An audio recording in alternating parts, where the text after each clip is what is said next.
Hello everyone! Hope you've been enjoying the marathon so far. It was a great pleasure to organize this whole thing. It's been a lot of fun. I hope the runs before this one have been just really exciting. I think they have. Anyways, final run, closing it out. I'm going to be playing Atelier Ryza 3 on Charismatic difficulty. Many of you may know this game just released last month. It's the newest entry in the series. And let's just go ahead and get started. I'll count us off. 3, 2, 1, go. Alright, so the run's going to start with a quick tutorial battle. Just sort of teaches you everything you need to know. One thing that's kind of cool about the tutorials in this game is you can actually, if you don't want to do them, you can actually skip through them. It's like the first time I've ever done that in the series. So, you know, it's telling me to actually do it, but I don't need to do anything. I will actually have to do the fight after skipping through the tutorial stuff, though. And for the start of the fight, we're going to make use of a little glitch where if you use a character's skills and then switch off of that character, they will continue looping those skills. So normally you're only able to use each skill once in a fight. But yeah, so I use 2 skills here, and if I swap, Ryza will keep using those skills, so very convenient. It makes this fight go a lot faster.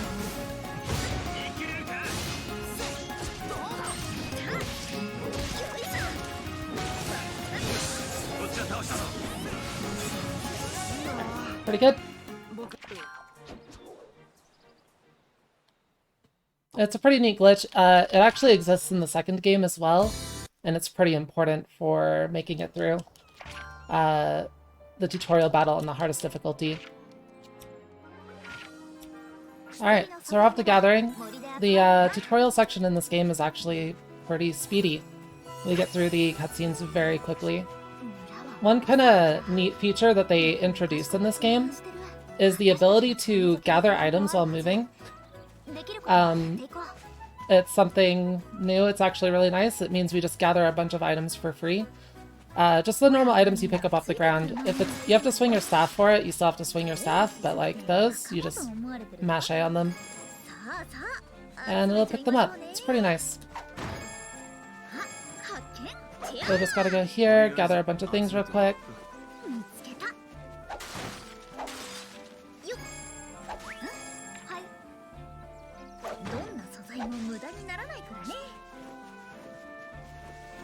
Alright, now that we have our materials, we can just head back to the Atelier and synthesize.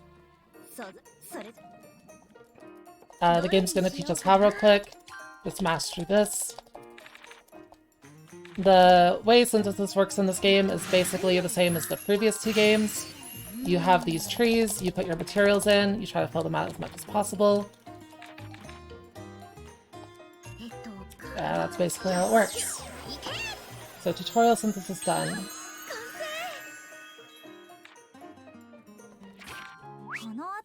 And since I have a bunch of materials that I just picked up, I'm going to gather a couple other things first. We're going to start with an axe.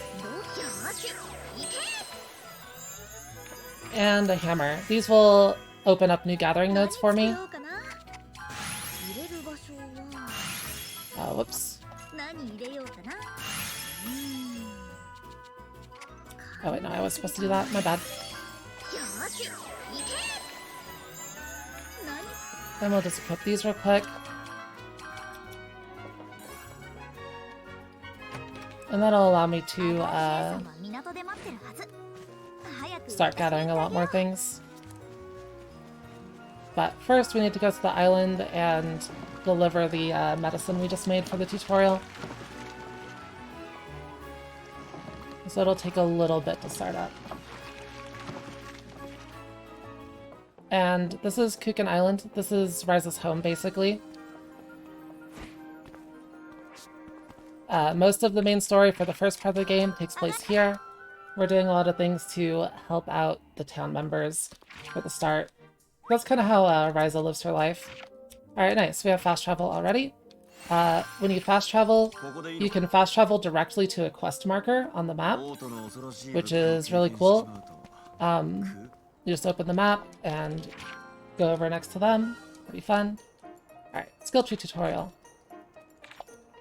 Skill tree is incredibly broken in this game. Unlike in Ryza 2, you have access to the entire skill tree from the start of the game, and we're going to take advantage of that fact. You know? I will take advantage of that fact by basically unlocking everything I need within the next 30 minutes. I just gotta buy these real quick. Head down here and get a few items.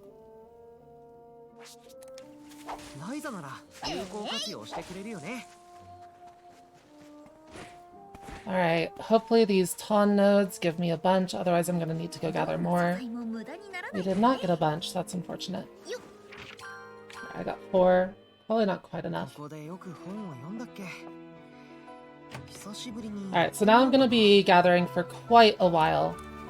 And the reason for that is I need a lot of materials to unlock, to grind out all of my skill points for the skill tree.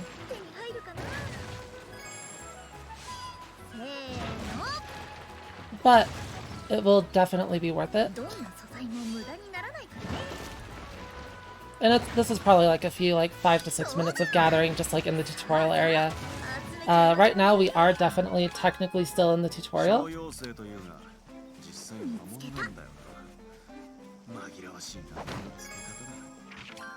But first I need to make a new axe. I need a slightly better axe to gather things efficiently. I did not have Ica left, my bad.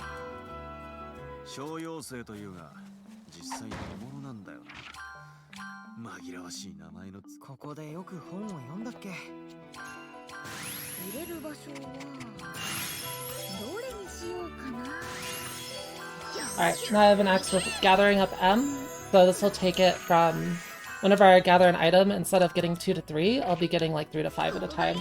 And since I'm using it a lot, that's a very large efficiency boost. We'll be gathering mushrooms here. I need a lot of them. So we'll be doing that for a little while. I'll be getting these with the axe. This is why we made the better axe, to get more items at once, and I'm going to be going through this section about 5 times. I just need that many mushrooms, and once I have all those, I'll be able to grind out SP. And getting the skill tree filled out is just very, very, very useful. It lets us do a lot of things. It improves our equipment, it improves our traits. Just like, basically makes us overpowered straight from the start of the game, which is good because we're playing on the hardest difficulty, Charismatic. Without unlocking the skill tree early, it would take much longer to defeat bosses.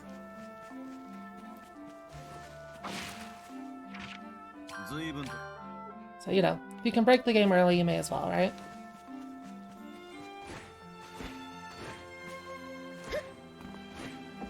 Especially because it doesn't take that long. Doing it later actually isn't even faster than doing it in the tutorial area, believe it or not.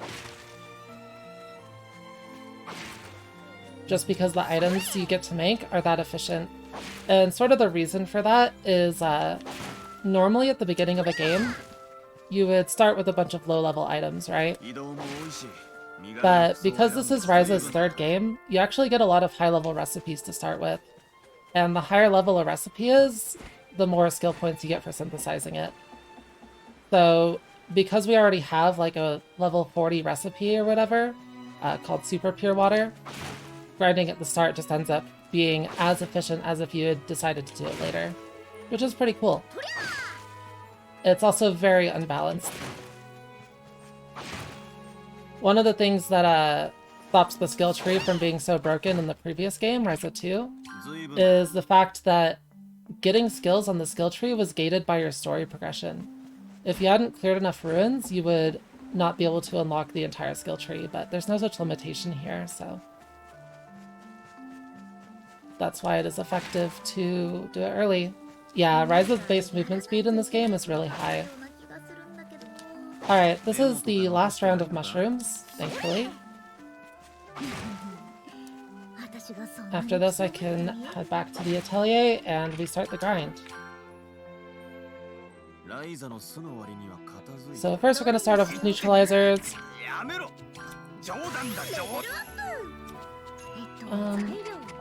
These. Need D-rank neutralizers.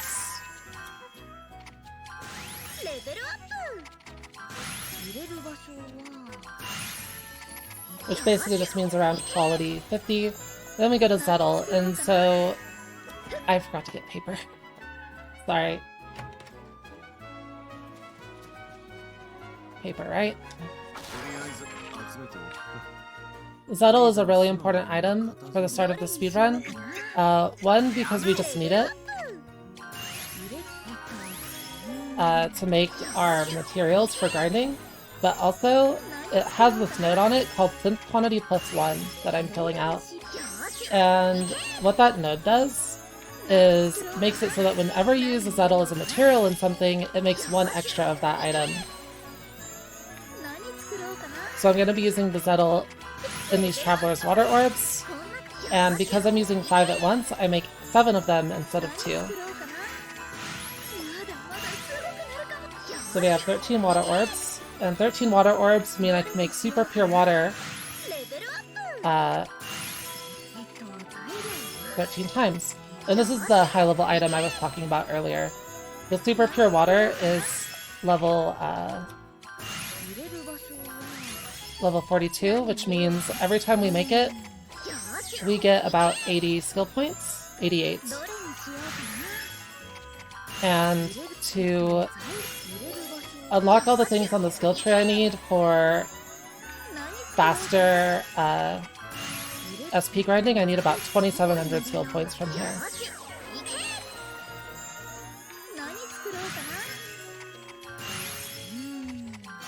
So it takes a little while, but we get there eventually.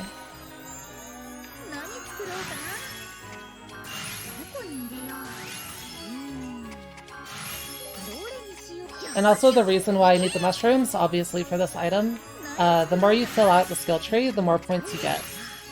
So it's just more efficient to do it this way. And then on top of being a very efficient item for level grinding, the super pure water also has some quantity +1 on it. So using this item as a material also gets us more items than we would normally have.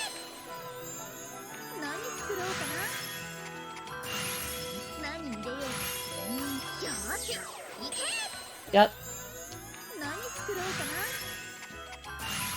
Yeah, SP in this game is supposed to be balanced around it trickling in very slowly through like random quests, but if you rush rebuild on the tree, which is what we're doing right now, you get a lot of it.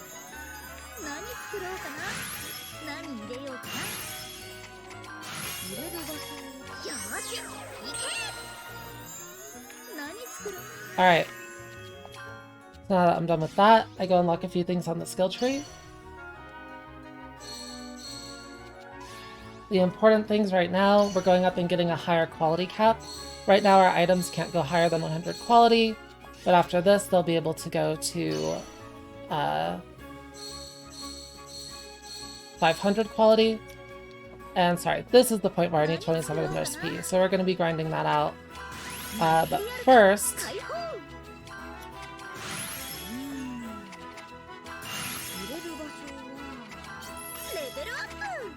I need to make more neutralizers.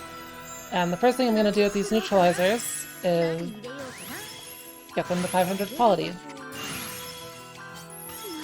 And they loop up their quality very fast, because they have a lot of quality increasing nodes on them. You can see after a couple synths, we're already at 236, so we're basically halfway there. And once you get higher quality, it just gets even faster, so.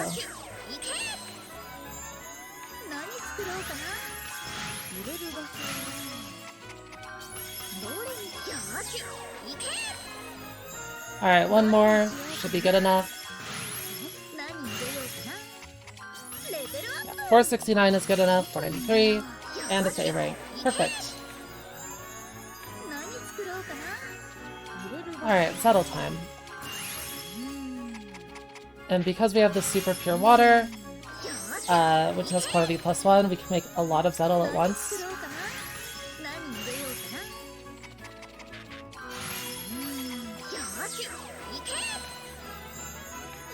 So every time I'm making Zettle, I am getting 7 of them.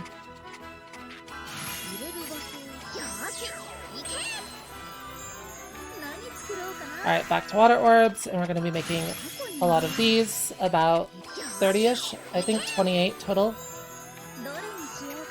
Because we're making 7 at a time. We do it 4 times, yeah, 28.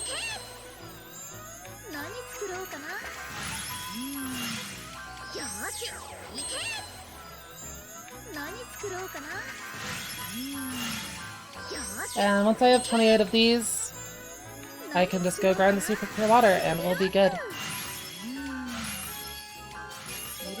Just need to do this until I get to 2700 SP.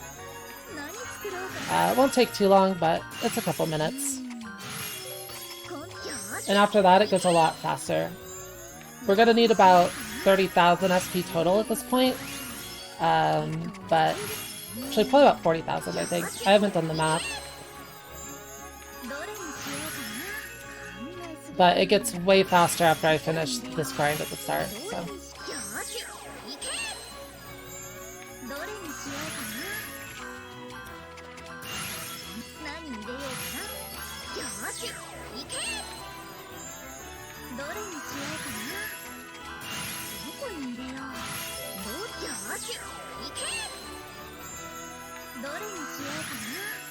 Alright, halfway there. Getting close.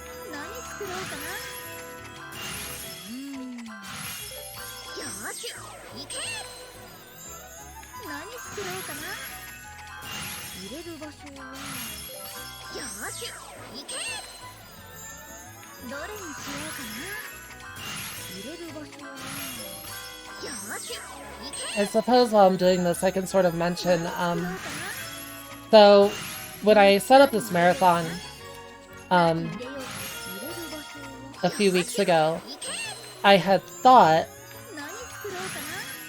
that my route for this was pretty optimized. My PB in this game is 2 hours and 27 minutes. And I haven't run the game since then.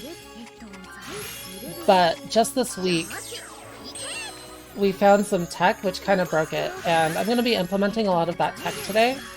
So look forward and be excited for that. Look forward to it. I haven't done a run with it before, so this will be my first run with the new tech, because I didn't have time to practice runs. Since it was literally just this week, and I've been hosting the entire marathon, right? So, that'll be pretty exciting. Hopefully it goes well. I've done a decent amount of practice of the tech, but just not in an actual run itself, so. But that won't be for about like 40 minutes. We need to get some more progress in the game. But yeah, if it goes well, I will probably destroy the estimate. If it doesn't go well, we might end up losing a lot of time. It should go well though. What could possibly go wrong? Right, exactly. Nothing will go wrong. At the very least, it'll be fun. You know? At the very least, it'll be fun. Okay, so I need to be careful with my mushrooms. Oh wait, no I don't.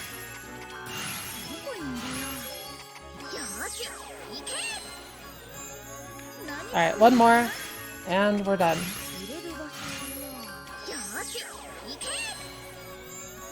Alright, and what we were grinding for is item rebuild on the skill tree, so we're going to grab that right now.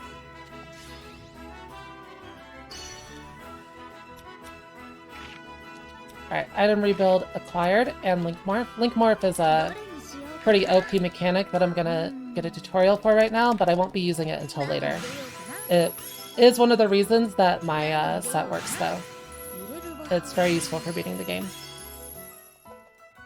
And basically what it does is it lets you replace an effect on an item with another effect.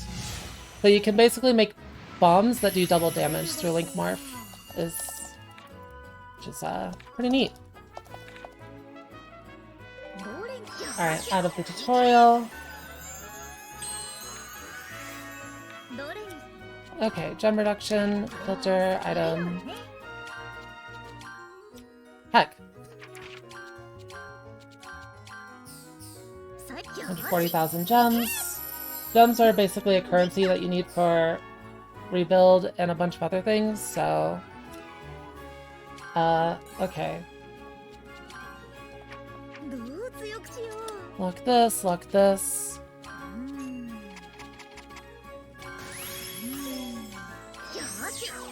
And now that we have rebuild, we're gonna get a lot more SP. So basically with rebuild, I can take my items and just put a bunch of materials in them. And every time I rebuild, I get way more SP than I would normally have, than I would get from other sources. So right now, for every rebuild, we're getting about 150 SP. You can see that it starts going up very, very, very quickly. For a little bit, it'll be 150. Now I can increase my rebuild level by 10. Every time I get a rebuild level increase, I can put in more items, which means I get more XP. And it doesn't go up linearly, so... let's just make some more of these, because I need them to rebuild.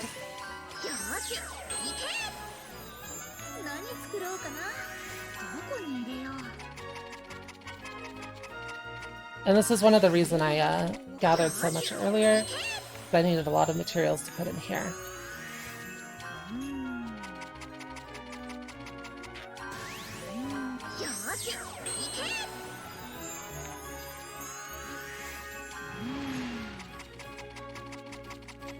And you can see at the bottom that every time I rebuild, I have to use gems for it, which is why I went and got a bunch of gems earlier from the super pure water. Alright, so now we have item duplication. Very important thing from the skill tree. I'm gonna duplicate a lot of these red neutralizers so I can rebuild them. The nice thing about using the red neutralizers for duplication is that I can put them into each other. Ah, wrong smart, there we go. So I can use them as the rebuild materials, which means I don't have to go out and get more materials for rebuilding. I can just duplicate them from my Atelier, which is a huge time save. And you can see I was getting 150 SP earlier, and now for every rebuild it's already at like 280.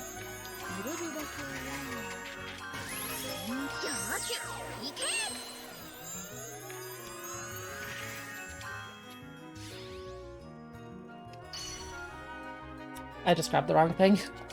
My bad. It's not a big deal, but I was supposed to get more rebuild levels there.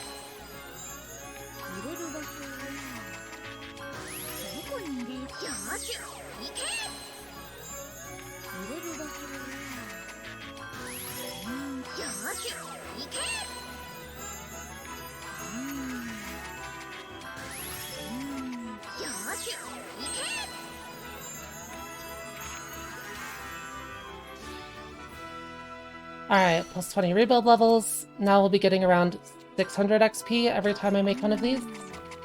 600 SP. 660. And as you can probably see, my gems are rapidly declining. They're already like half of what they were earlier. So I do need to get more gems before I continue, which is fine. We can do that real quick. And that is because of ultra purity. So any item you have in your container, you can use gem reduction on. I need more ton real quick. I did not get enough, unfortunately. You can use gem reduction on. And what gem reduction does is it gives you gems based on that item and destroys it. Usually, when you reduce an item, it gives a lower amount of gems than it would cost to duplicate the item, because duplicating also costs gems. However, there is a trait in this game called Ultra Purity, And if you put Ultra Purity on your item, when you duplicate it, it will actually cost fewer gems than it takes than you get from reducing it, which basically causes an infinite loop. Okay, not reduction, rebuild. Gonna rebuild this, and we're gonna make it just a little bit better so that we get a more efficient... that's wrong. That's not good. That should do it. It needs to be B rank. And apparently, I don't have a combination of traits that'll get it to B rank, which is really weird. That one should work. No? Excuse me? Oh, I know why. Silly me. Okay. It's been so long since I've done a run. My bad. Alright, so that item, I can lock it. And what we're gonna do is we're gonna go to item duplication. And we're gonna duplicate a ton of these. It costs about 64,000 gems to duplicate 90,000. And then we reduce. And you can see that we get 122,000 back. So just do that for a little bit. And I need about 400,000 gems.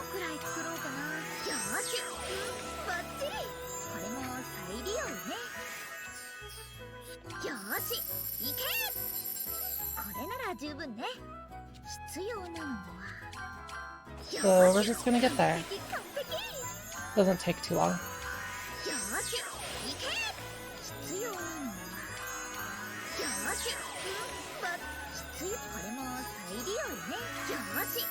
Alright, already at 300k.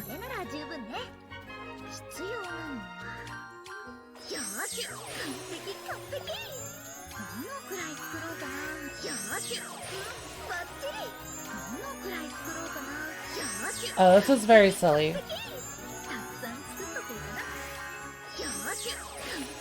Alright, gem reduction. 420,000. That should be all we need for the rest of the game. And now I get to make 250 neutralizers. And I will use these to finish my SP grinding.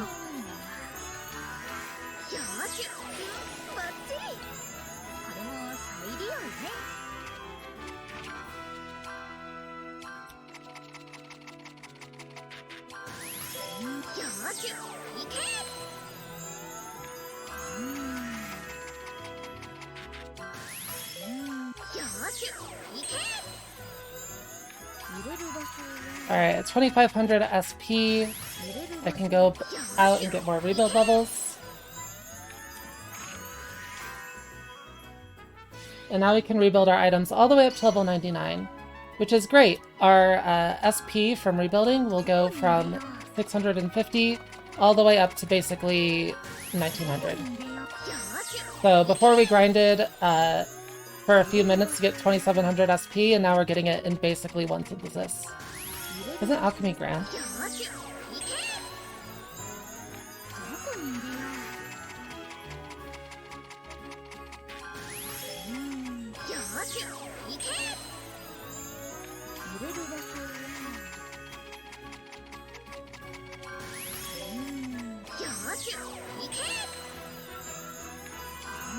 Alright, one more and I can go get a couple more things off the tree. That'll increase the SP gain even more.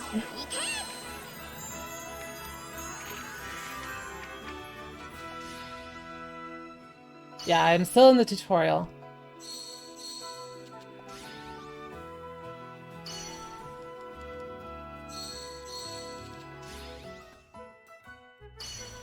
Alright, we grab this, and then we grab this, which is a 20% SP bonus.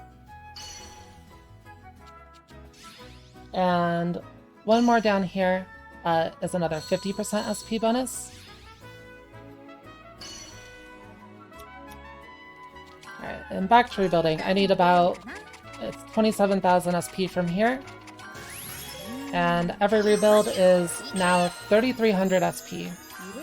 So I need to do 9 of these. It's pretty quick.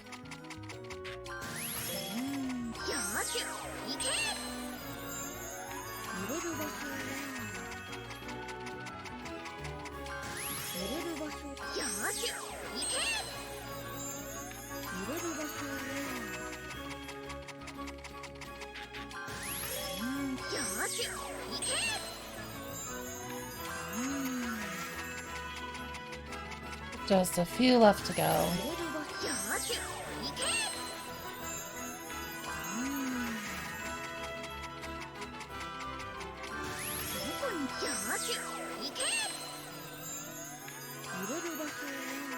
I don't have enough. Okay, that's weird. It's like, fine, I can make more, but I don't know how I don't have enough.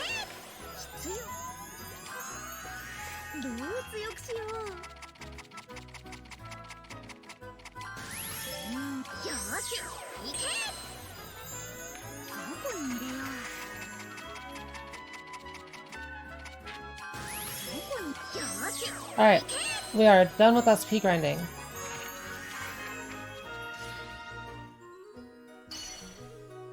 And now I will fill out everything I need on the skill tree for the rest of the game. You know, just casual tutorial things, it's fine. One of the most important things is increased gathering level. Increased gathering level lets you not only gather better items, they also come with better traits and higher quality. Basically, they let you make very overpowered stuff, because traits are really important.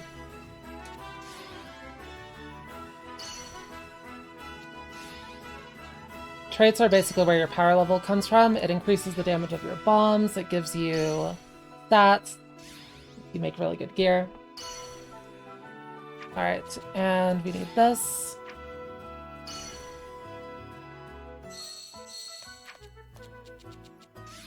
Yeah, and I can just sort of use there's a menu to quickly get around the skill tree, which is I think a really nice feature that they added in this game. Instead of having to wander around the skill tree slowly, you can just use this list menu to go through it quickly.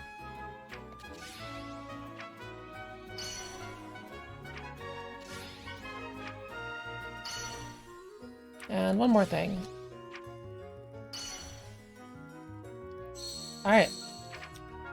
Now that I have all my skills, I can go out and do more gathering. Now that I can gather better items, it just sort of makes sense to go out and actually gather those better items, because that's where the real power in filling out the skill tree comes from, is getting to gather better items. So.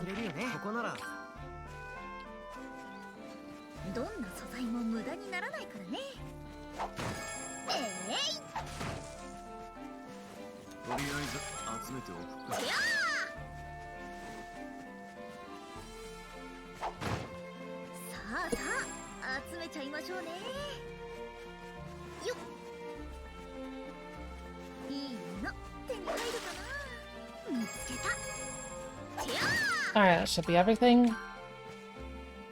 Hopefully, I have enough traits. If I don't, we'll have to go back out. I do not. Alright, a bit more gathering. This part is pretty RNG. Sometimes it can take a while to get all the traits I'm looking for, but usually not that long. And thankfully, you know, because you can gather while moving in this game, just gathering hundreds of items in bulk doesn't take too long. Alright, one more batch, and then we'll go back and check.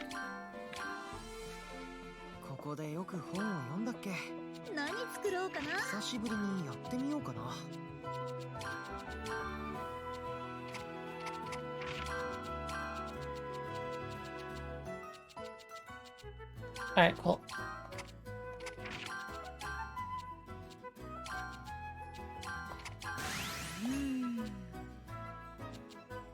Oh, right, I need to duplicate those. My bad. That's unfortunate. I totally forgot about that.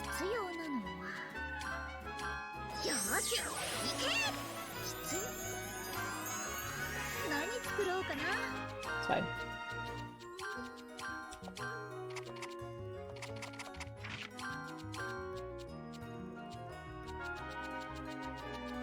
Where was it?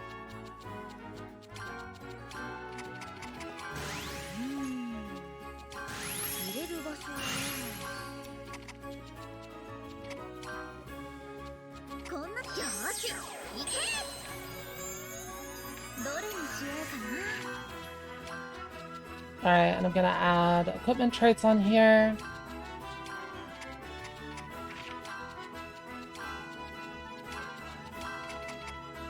These traits will just give me a ton of stats.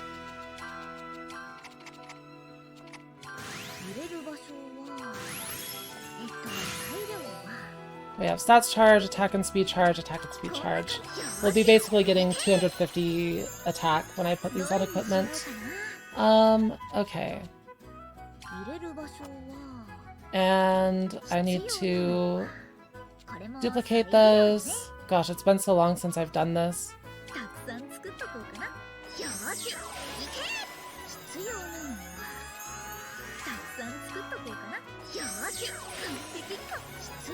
And so one thing traits have in this game is levels. But if I just do this with rebuild, I can get the traits completely leveled up. Like that. The stat traits cap out at... What the heck? Oh, did I duplicate the wrong one? No wonder.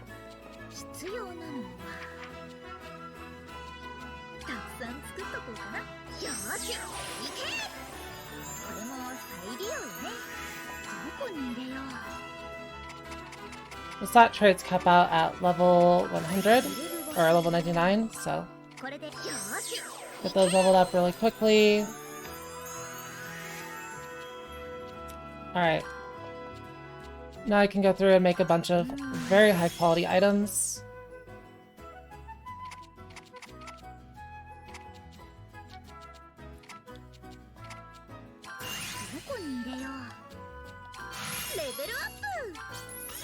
What's my traits on them?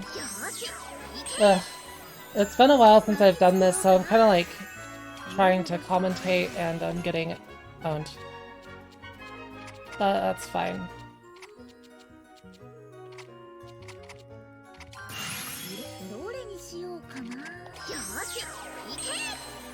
Yeah, I'm a little rusty because organizing the marathon took so much.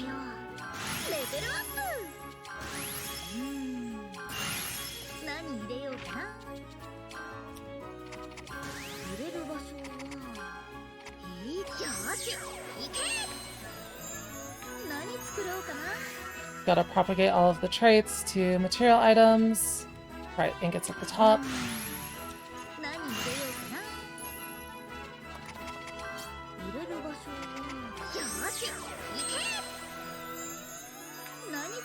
Okay, now I can duplicate my items. I need 50 of these.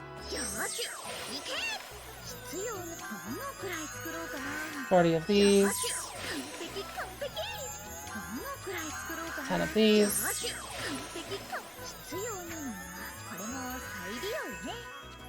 Okay, and for early game equipment, we're going to be using the Uni Charm.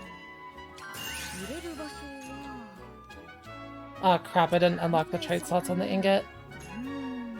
That's fine. Yeah, that's fine.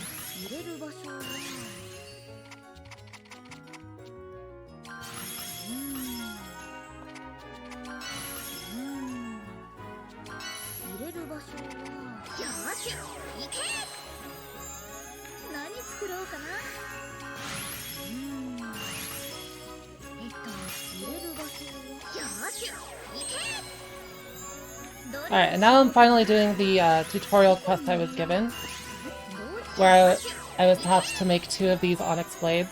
I just made some early game equipment. Before that, we're going to duplicate it all so I can equip it to everybody.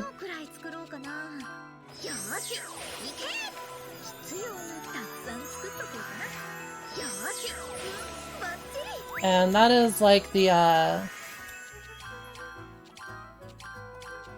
hard part of the game, I would say, because of the menuing. The entire, like, the beginning of the game right here is really where it's most difficult. The rest of the game will be a bit easier to talk during, at least. Requires less focus. Alright, so I just gotta turn these in. That's one quest out of the way, and my next tutorial task is all the way over here. And this is the reason why I wanted to make equipment early, because this quest has you go fight enemies, and on charismatic difficulty, they're actually quite difficult to beat if you just go at them with the base gear.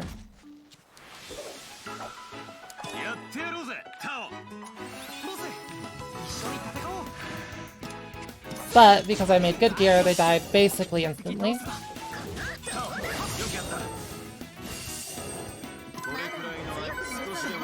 Those are the easy ones though, because that's a tutorial battle. I'll get more into what that means later, but these ones have a little bit more health. They take like 2 rounds of attacks to defeat instead of, you know, 1. Alright, not too bad. I'm gonna turn that in. But yeah, that fight right there is actually pretty difficult if you don't make, you know, basically endgame gear right at the start of the game. It's a little bit lazy, so it's not like truly endgame gear, but it's fine.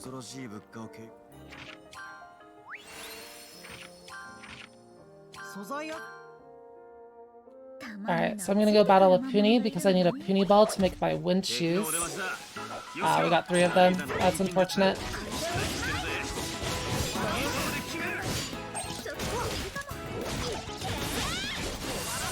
Sometimes you only get 1 of them in this fight. 3 can take a while to beat. So. Unfortunate RNG there, but it's still fine. Get the item we need. And I'll just make a bunch of stuff. I guess this is normally where I would make honey, but the new route doesn't need to make it, so that's kind of cool.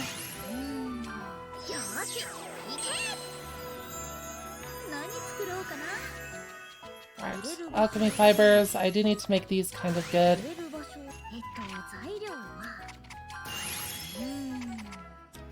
Yeah, that's good enough.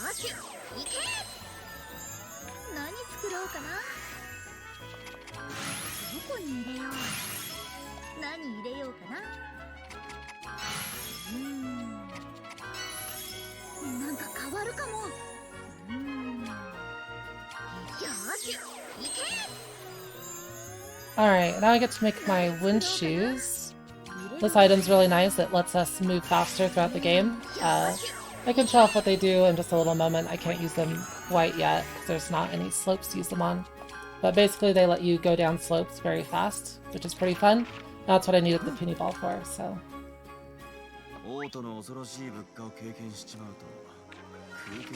Turn in this quest item.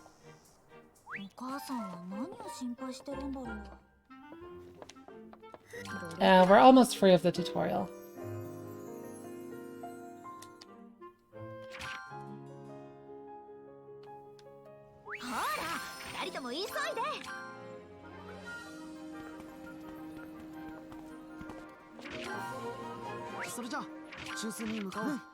Just gotta hit a few cutscenes real quick.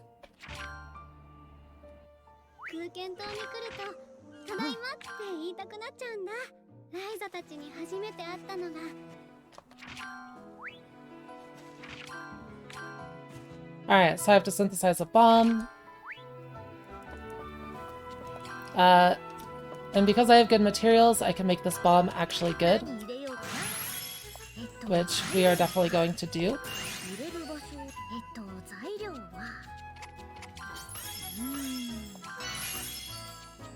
And this bomb won't be used for very long, but it will be used for at least the first boss, so.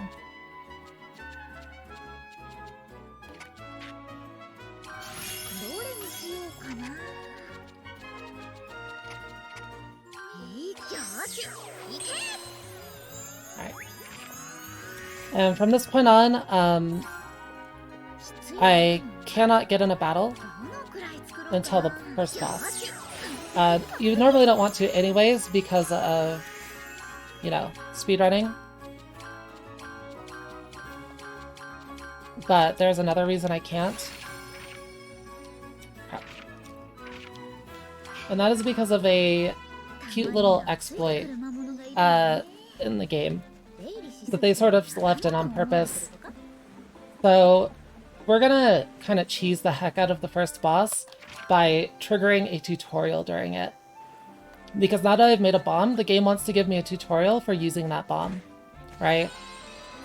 And that tutorial will trigger on my next battle.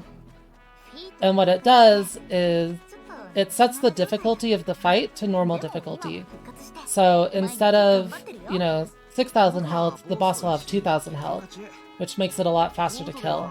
And on top of that, you will start the battle with 10 CC instead of 0. CC is the combat resource that you need to use items. My bombs cost 2 CC each time, so having 10 to start with means I can use 5 bombs right away from the beginning. All because I triggered a tutorial during the first boss, so. It's very important that you don't get an encounter before the first boss because of that, right? And we have a ways to run. Enemy hitboxes can be pretty large in this game too, so sometimes it just happens. But yeah, that's basically what we're doing. And also I have my wind shoes, which is fun. Basically, whenever I get to a slope, I can jump on it and then hold the jump button and it'll glide. And gliding is fast. I almost totally ran into that sheep right there. It's much faster than just walking, so feels pretty good. It's also kind of difficult to control because it's on jump button, and to change the camera that's on the same side, so I have to use a pretty weird controller grip to actually see where I'm going in here.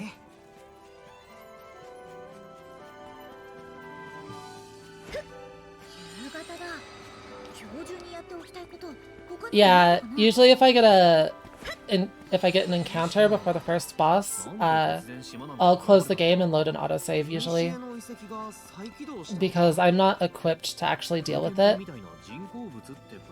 I can beat it though, so I probably would not load an autosave here.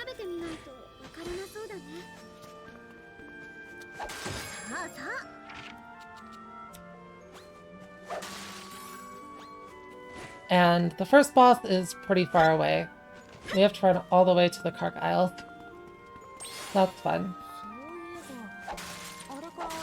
The Kark Isles being some islands that randomly popped out of the ocean recently.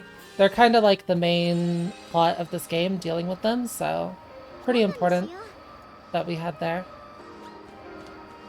I just need some bones.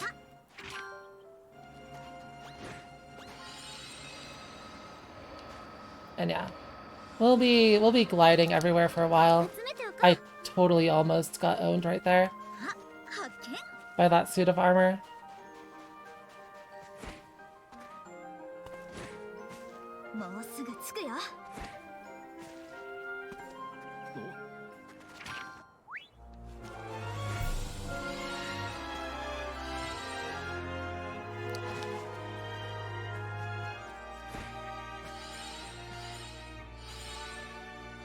Alright, made it to the Kark Isles.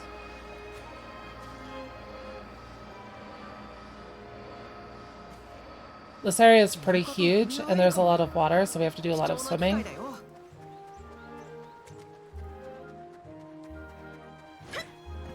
How she glide with high heels? Magic. Yeah, the areas in this game are huge. Like, we've been running for quite a while, and we still have a bit more to go.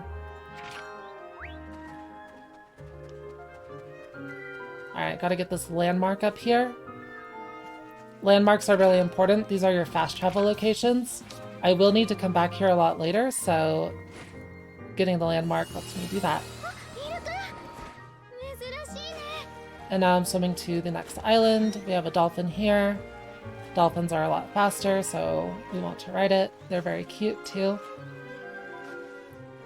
But this will be the last dolphin I ride in the run. Because the next time I come back here, we won't need to swim.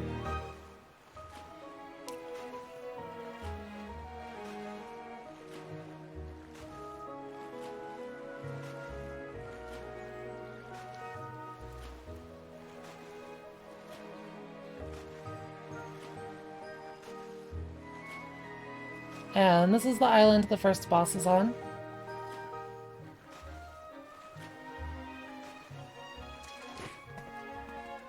Goodbye, dolphin friend. Oh, good, they disappeared. Oh my god.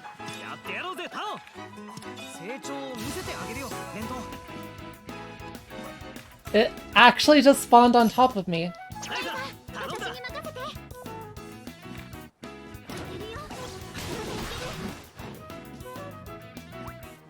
It actually just spawned on top of me.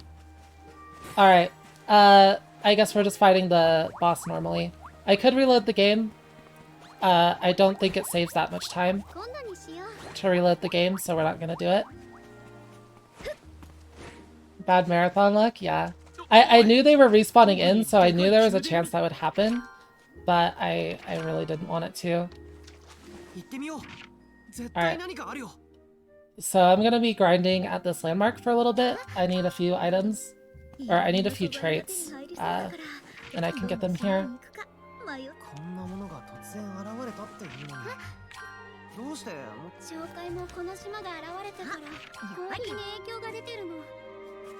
I didn't get owned by a random quest. They respawned because it turned to nighttime. They despawned and popped back in.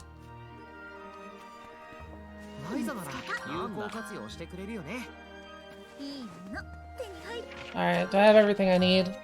Super traits, we got Foresight, Reincarnation, Zero Impact. Good. It's okay, we can still beat the boss. It'll just be a lot slower. If I had the tutorial cheese, it would die literally instantly. But this is fine. We just need to build up some CC for a bit.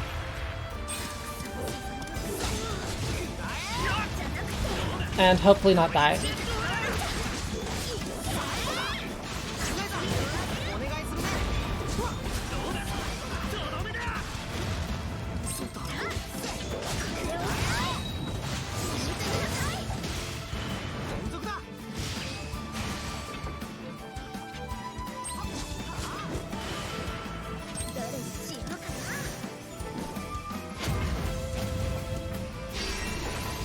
Oh, right, it has more HP. That's not good.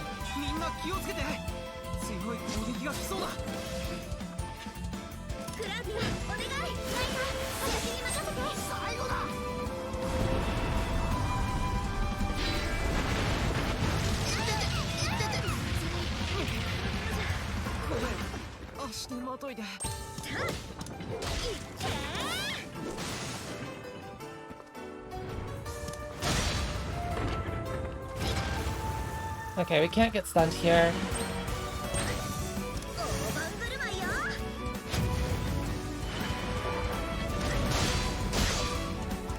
Ah, gosh, we got stunned. It's probably over then. Feels bad. That is so unlucky. Oh no. That means I have to go gather traits again. I don't know what I missed. Let's see what I lost.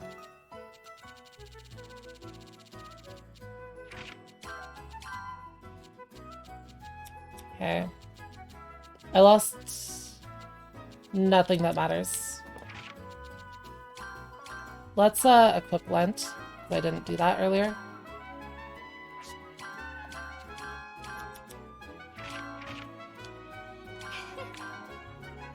Yeah, that's really unfortunate.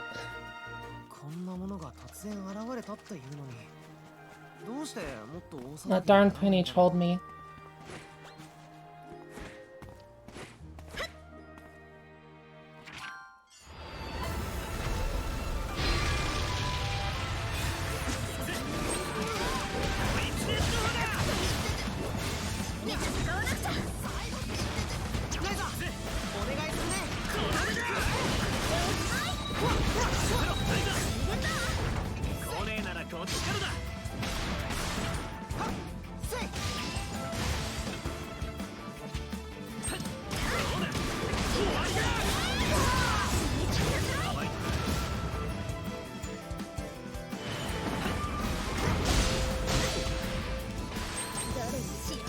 Alright, should be fine this time.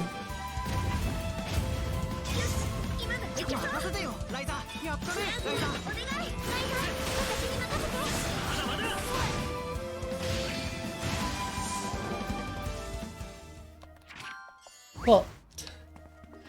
Yeah, that was really unfortunate. I think we probably lost like 5 minutes. Feels bad.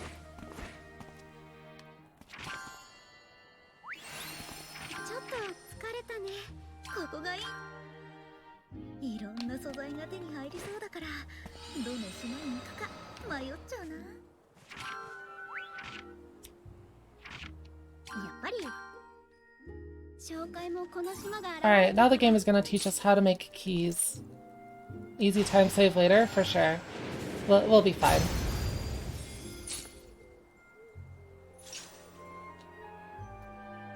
And keys are kind of like the title mechanic of the game. The game is called Alchemist of the End and the Secret Key, after all.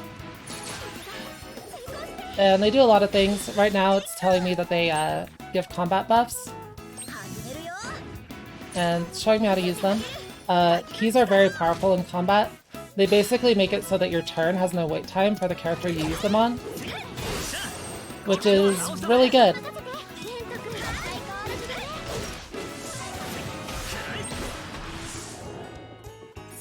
Being able to take, you know, more turns, as you would expect, is very, very useful.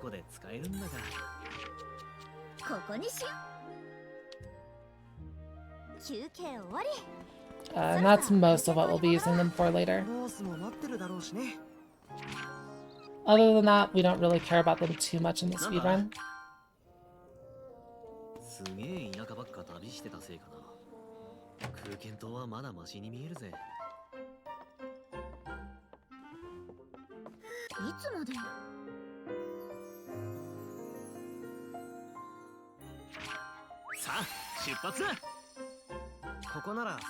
Alright, we just have a few little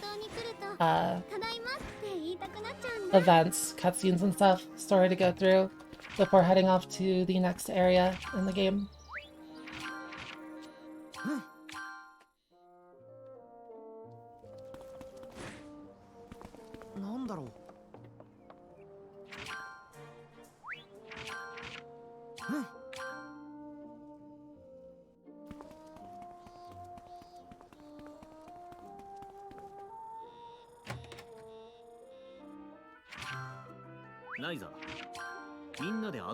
Alright, once I sleep, we're gonna be on a new continent. It's pretty cool. This game is massive, by the way. Like, the first area I'm in right now is already huge, and then we have 3 more continents. Like, huge areas that we can go to, so...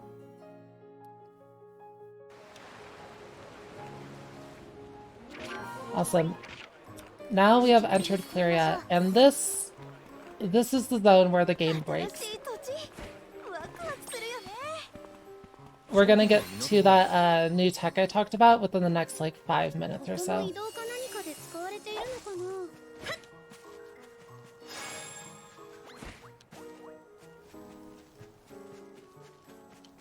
Just gotta run to the city here real quick. They'll have a long walk. Yeah.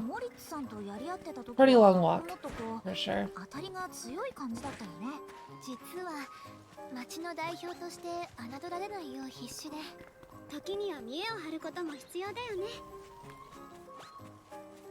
Yeah, this game is huge. I think everyone sort of had that experience when they played through it the first time. Like, wait, there's more? And then there's more? Wait, how is there even more? Like, this game is just huge.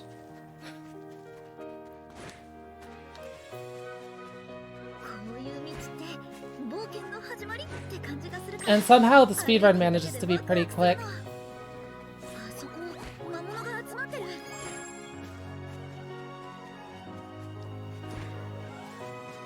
Alright, grabbing this landmark here because we need to come back here later.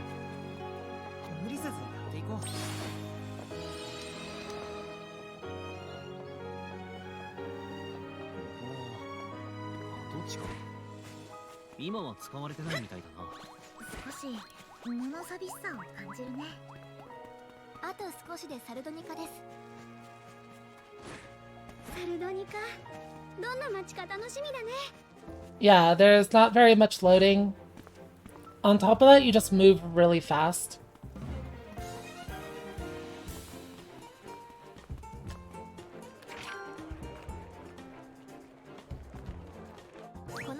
Alright, we are in the city for the second region, Sardonica. The city has like one of my favorite tracks in the game. Just gonna buy some items real quick.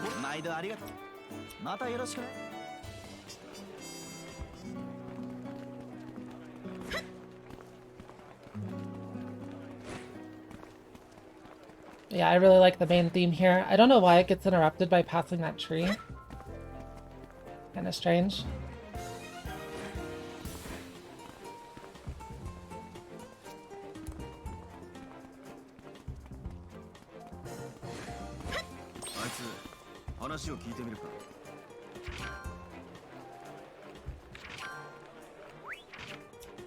And of course, the first thing we have to do in this area is we need to make a base.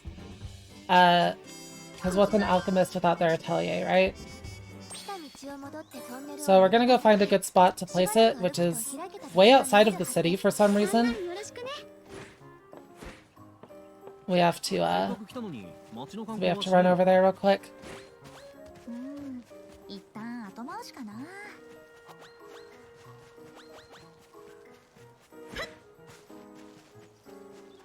It's not too far away.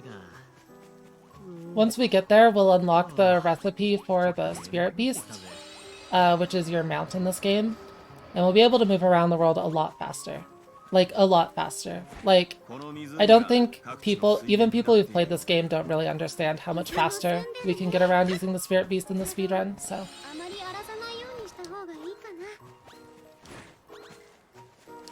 Related to that new tech I mentioned earlier, once we make the Spirit Beast item, the run's gonna look very silly.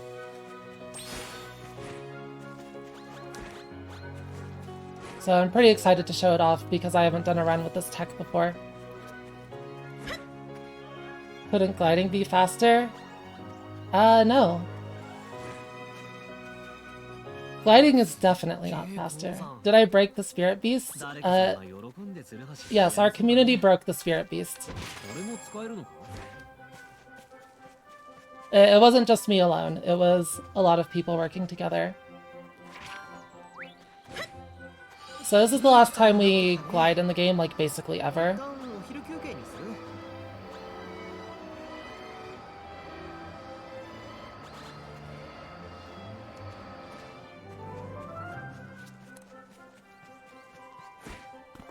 And the spot where I'm heading to is right up that bridge over there.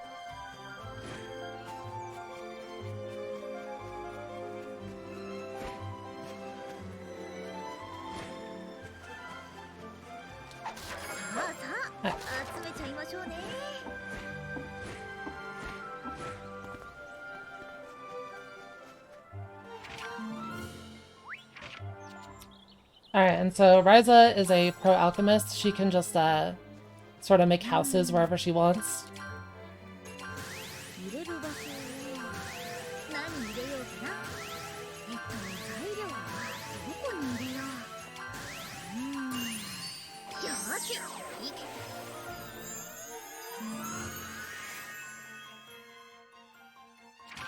Okay. I don't know why I was so slow on that skip. It was I got thrown off by something. Yeah, she can make houses. This is our base for this continent. Very convenient to have. Alright. I get a new tutorial, because you can use keys and synthesis as well. We don't care about this for this run. In fact, it makes the run slower because of the tutorial, which is unfortunate, but it's fine.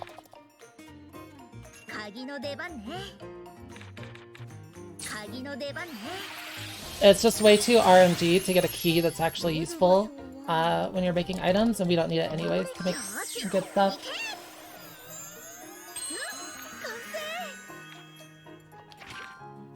Alright, so I'm gonna rebuild my hammer.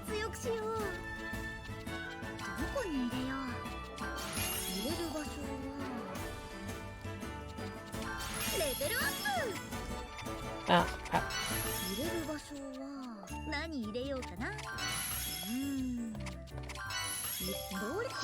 And then I'll just make it gather more, which is pretty nice. And we're also going to make the summoner spell, which is for the mount that I was talking about earlier.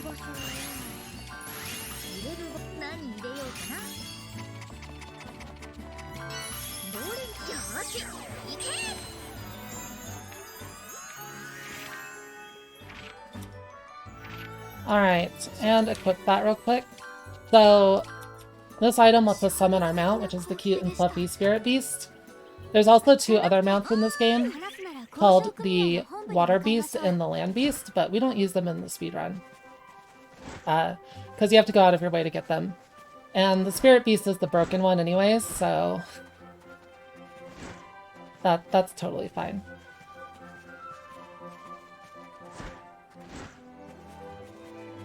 But we won't be using it just yet. Gotta go down here real quick. Grab this landmark. Yeah, they're all broken the same way, but the spirit beast is funnier.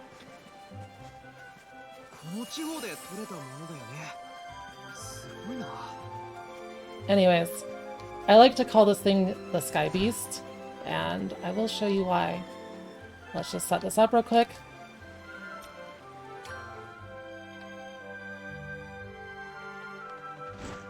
I totally did not mean to open photo mode there. Anyways, this thing can fly. I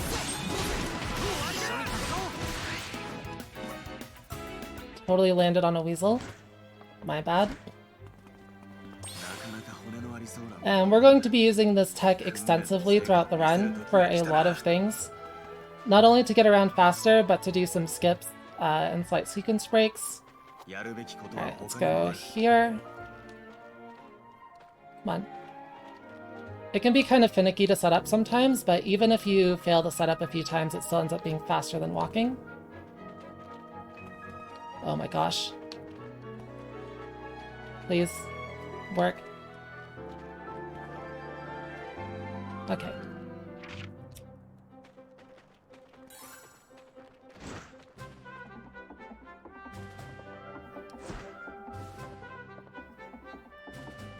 I'm gonna go up here and grab this landmark because we need it later. And I'm also gonna do a quick skip. I'm gonna go to the forest down here. We're not supposed to be able to get to this forest yet, but that's fine. If I could do it correctly.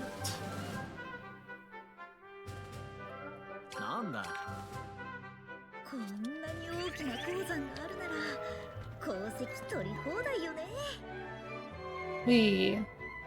So yeah, this forest is a blocked off area right now, but since I'm in the area, I'm just going up to get the landmark here, since this is where the boss is later.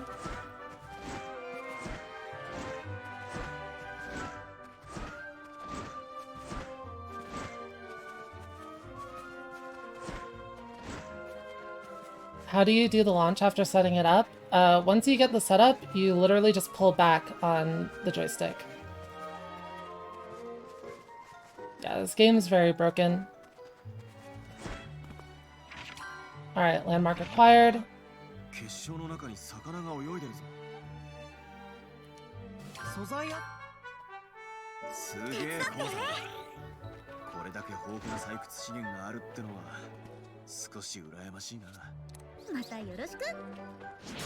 Gotta go here and do some gathering.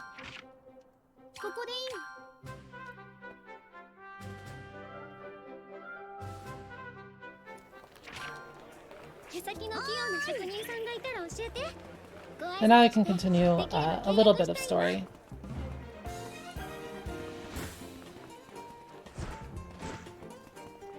So after this, the next place I need to go is the mine, way in the south of the map.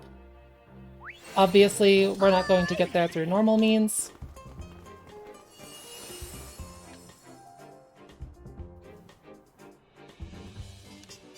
Oh, please don't be too high. I might get sent back. Yeah, that was a little too high. If you go up too high, it gets kind of mad at you sometimes. So that's one area where you'll lose time. It'll warp you back if you're in the air too long.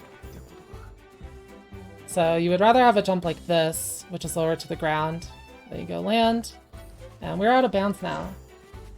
Do you use any keys at all in this run? Yeah, I use a lot of keys for combat.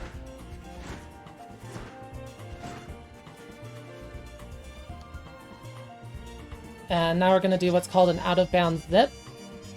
Did I go far enough? Yes. Basically, when you fall off the map, you, where am I right now? Down here? I need to go up this way. When you fall off the map, you go down to the bottom of the... Sorry. When you go down to the bottom of the map below the floor, it'll warp you back up to the top. And when you warp up to the top, you can hold back and accelerate very rapidly. So basically, it sent us from here all the way to down here. And I'm just going to do a bit... Right now, I'm above the cave I need to be into, so I'm just going to go over here. And we're going to go down here to get inside real quick. Kind of easier to get inside when you're not on the spirit beast, so I like to get off of it. I just need to grab a few materials in here.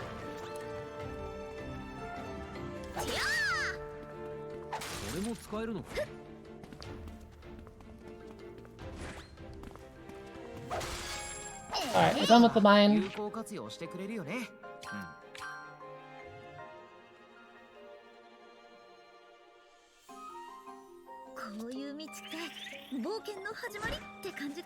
One thing I need to do now is I need to go get a cooking recipe. This game has like a campfire system where you can cook. I'll explain the recipe later when I actually use it, but for now I just need to make sure I have it. Oh my gosh, please set up. Okay.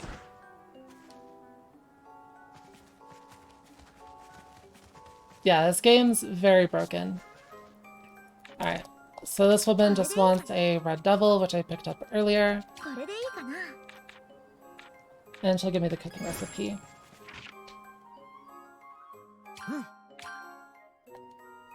And the last place I need to go right now is I need to go grab some super traits. So we're gonna do that over here. Oh crap, I didn't know that cutscene would trigger.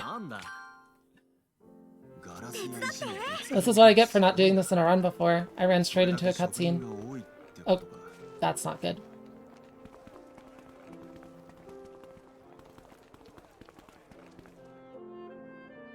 Alright, there we go. That looks like it's right...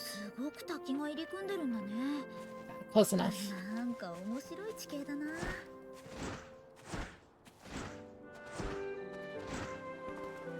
Still have to walk the last little bit of this, but that's fine.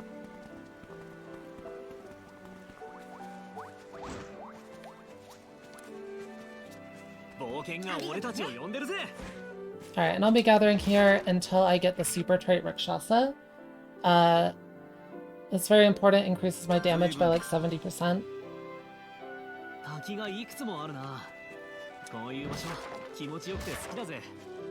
And we'll just be gathering those golden nodes until then.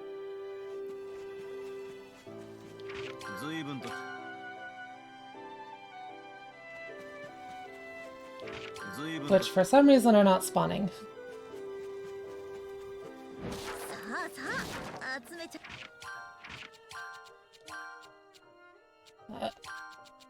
Alright, we got it.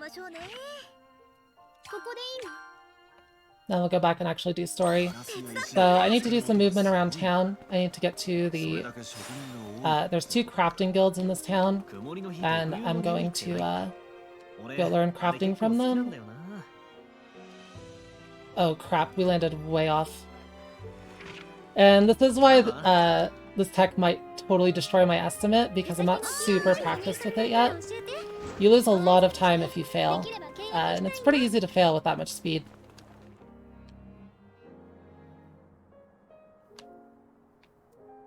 Okay, that one's right on.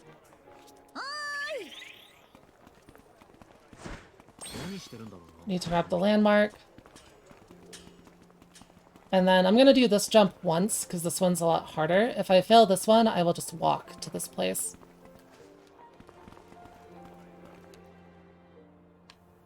That's looking good. And we went straight off into the water. That's pretty unfortunate. That was really close. Alright, so we're doing the walk of shame there. But yeah, actually optimizing the movement in this run, very difficult, believe it or not. I'm sure that's pretty obvious from watching this, but...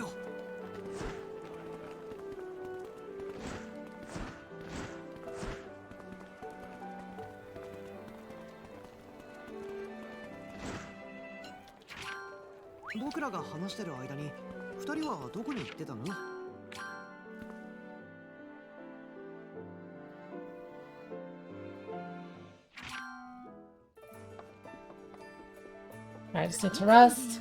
And from this point forward, I'm basically just doing story and synthesis for a little bit. I'm going to be making my endgame bomb right now, even though we're still pretty early in the game. Because I have the whole skill tree unlocked, so it doesn't really matter, right? Oh, right. Make that real quick. And let's see. Explosive Uni.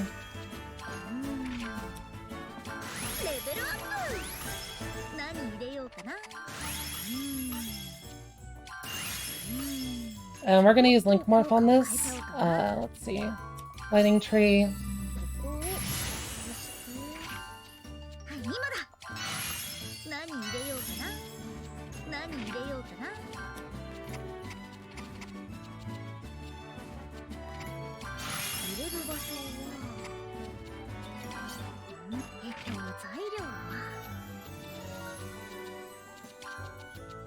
Zero impact.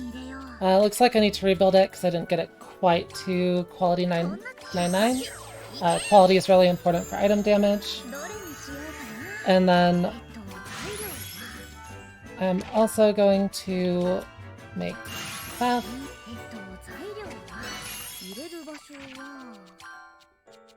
This is where the Rakshasa I farmed for earlier goes.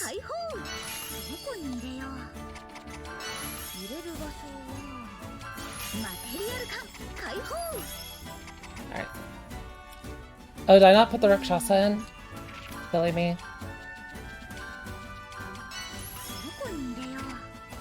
And this basically increases my damage by like 70%. It's a really good trait. Okay, so item rebuild. This needs a bit of quality. Okay. Should be good enough.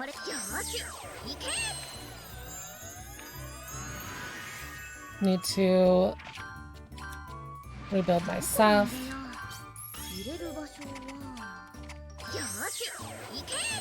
And also my equipment.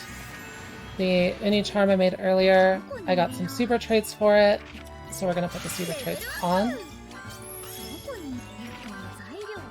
First one is Reincarnation. This is basically my tank trait. It makes it so that when my characters die the first time in battle, they come back to life, which is huge. And then the next one is Foresight. It'll give me a tactics level at the start of battle. Tactics levels are pretty important. They're basically how you generate more AP and CC. Alright, so duplication. I'm gonna duplicate this. Whoops.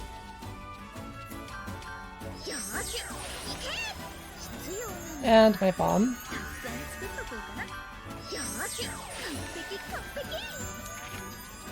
And equip everything.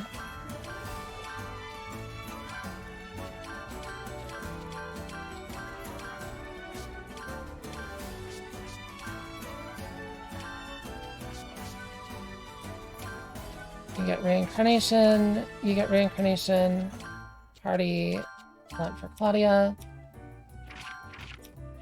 And I need to make these other two things for the quest.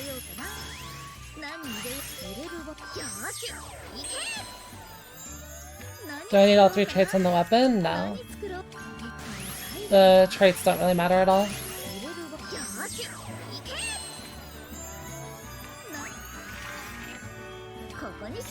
Alright, and we won't be doing too much more funny Spirit Beast movement in this area.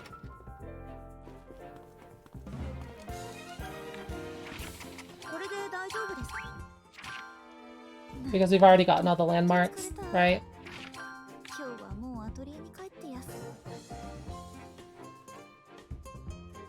So now I'll just be fast traveling around the zone for more or less.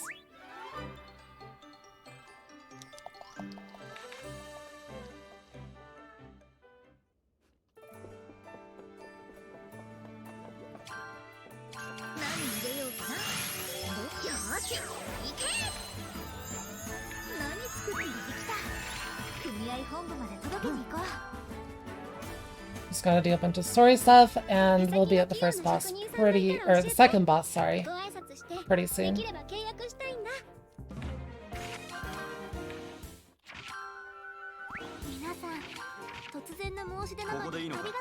One thing that's kind of important that I haven't mentioned yet, it's not super important, but like, I mean, it's important to do. It's not super important to mention, I guess, but may as well, right? Oops. Is that every time you skip a cutscene, you also want to fast forward before skipping the cutscene. And you wouldn't think that would do anything, but it actually does, right? What it does is after you skip the cutscene, it actually makes the black screen faster. So over the course of the run, that actually saves minutes. It's pretty significant. It's like a second or more every cutscene usually.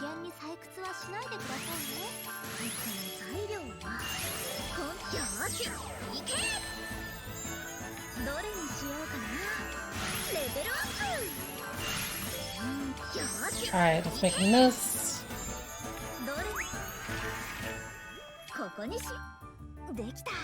Gotta deliver these items I just made.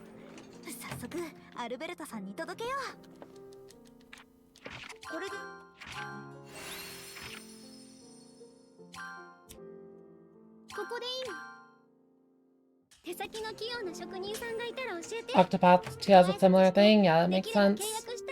I am not surprised.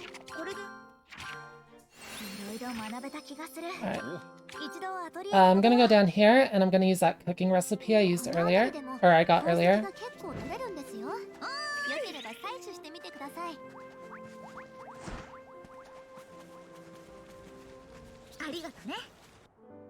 And this cooking recipe is pretty important. It means we start battles with CC, and CC is how we use items, right? So you definitely want to do that. Because normally you would start a battle with 0 CC. With this cooking, everyone starts with 1, so I'll be able to throw items immediately.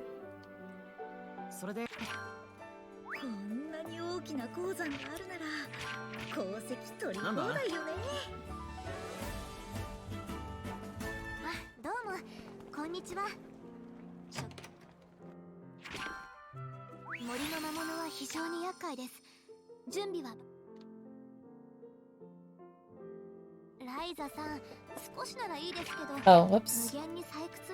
Right, I have to go here.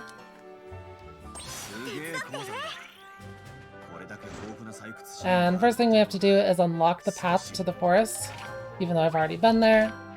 And then we go to straight to the boss in the forest.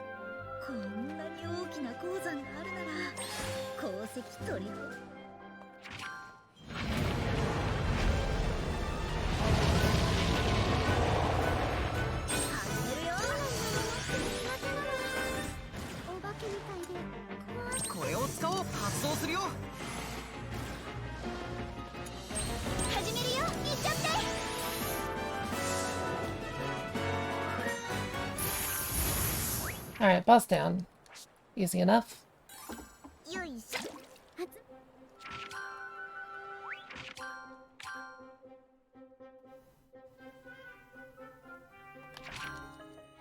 And we're almost done in this area. Just a couple things left to do.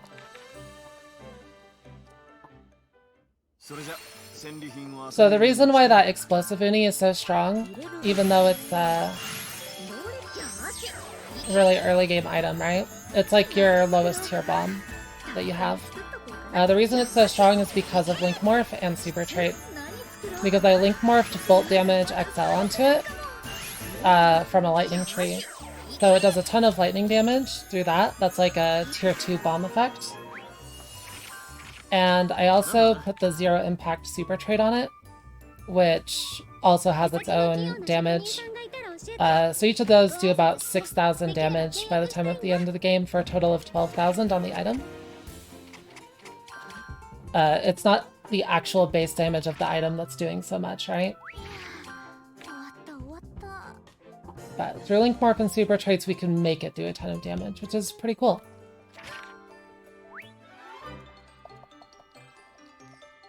And the reason why we use the Explosive Uni over anything else is because it only costs 1 CC. Every other bomb costs 2 CC or more, so using those is just kind of like, eh. Oh, right.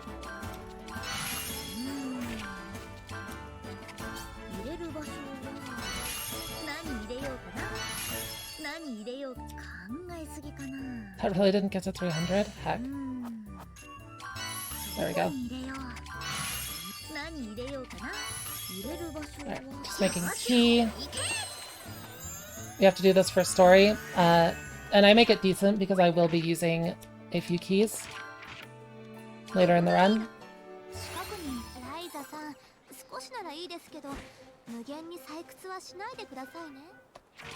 And the game wants me to create a key with the new, like, blank keys I just made.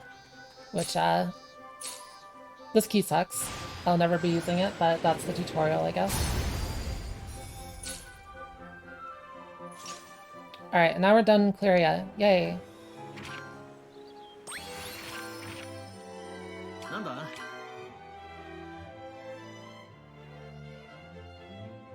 The next area should be a little straightforward. Clearia is really non-linear, so it's actually kind of annoying to traverse with the flying glitch compared to the next couple zones.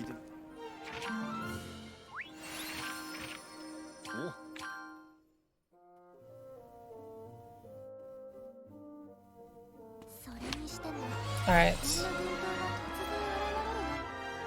We are back at the Kark Isles. We're basically just here to make a base. Now that Ryza's been like, oh yeah, I can make houses. We're just gonna make houses everywhere. We end up making 4 of them throughout the game. So this is our second one. Thankfully, all the materials for them are really easy.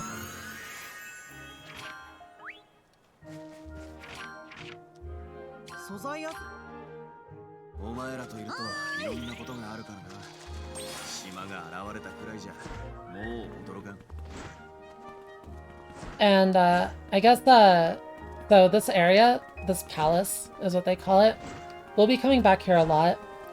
The kind of like main goal of Ryza in this game is to get inside that big door, find out what's going on, to try and get rid of the to try and get rid of the islands, basically, because these islands just literally came out of nowhere, and they have a lot of monsters, so people don't really like having them around. They're ruining the ecosystem.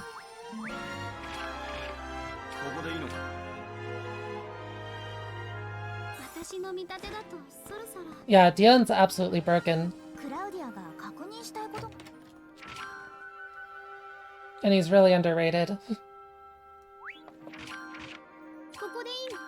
Okay, just a few cutscenes. Then we'll be heading to the third area.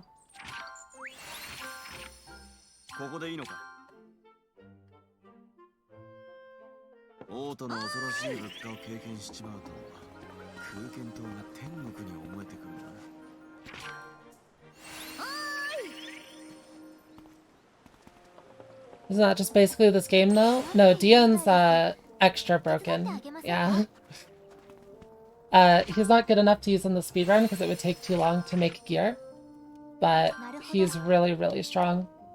And yeah, he comes late, so it's kind of sad.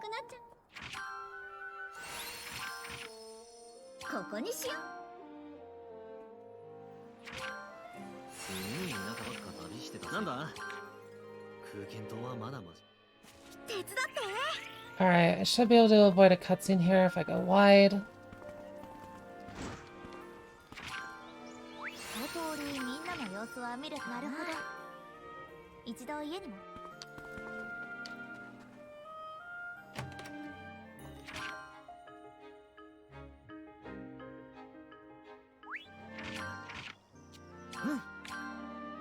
Alright, up to the port so we can go to the third area, Nemed. Right, I can't go down there.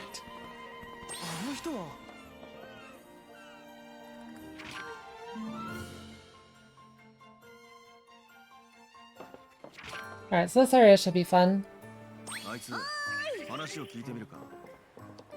Hopefully I remember how to get around here. Heck. Oh. I messed that one up.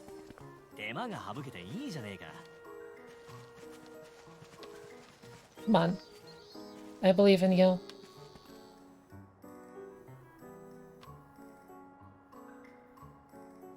Okay, perfect. And we're out of bounds, so we're gonna do a quick zip. I'll land us right here.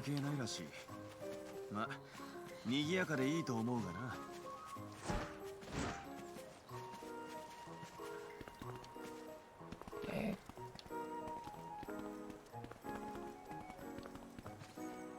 This one's a little tricky to set up.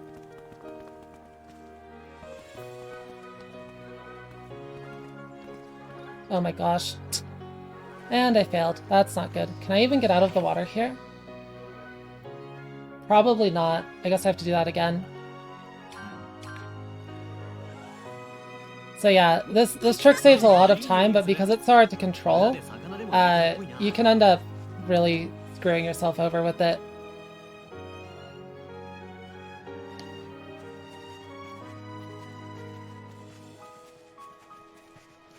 So it'll be a while before people get like really good at this game, I think. I'm just gonna walk normally, because it's not too far to just walk normally over here.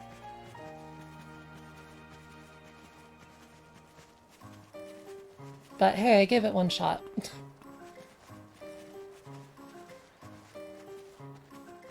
And I'm just gonna grab this because I need the campfire for cooking later.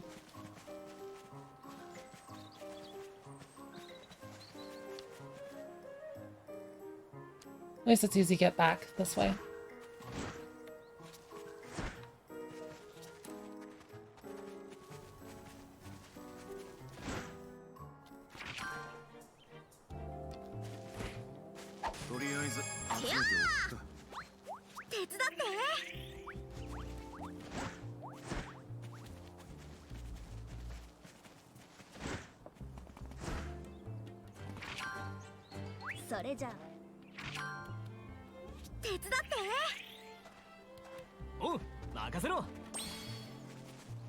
Okay. Alright, building our third base.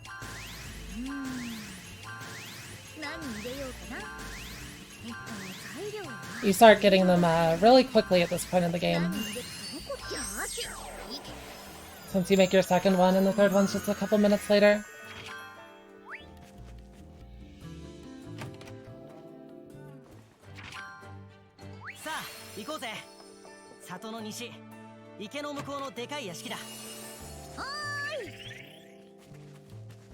Wait, I want to do this. And just for safety, I'm going to gather a little bit here as well.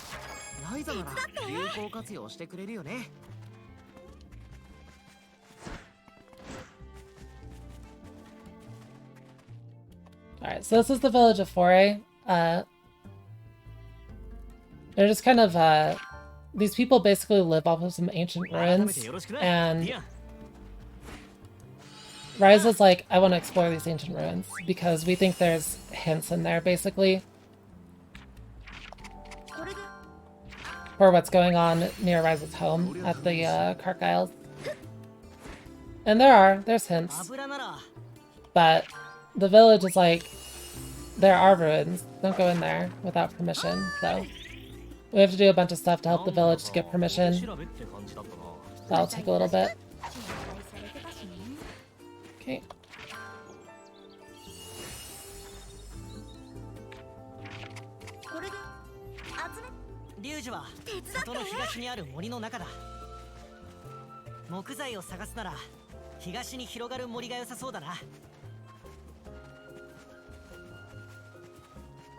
Alright, gonna use this rock.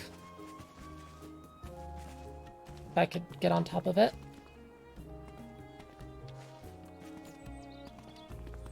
Heck.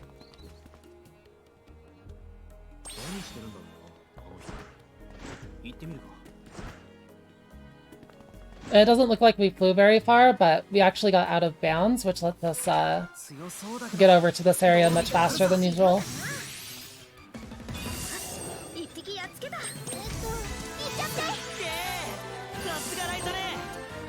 Because it's connected by like a small out of bounds area, so without doing that jump, it would take a while to walk around over here. I need to gather a few things while I'm here. But other than that,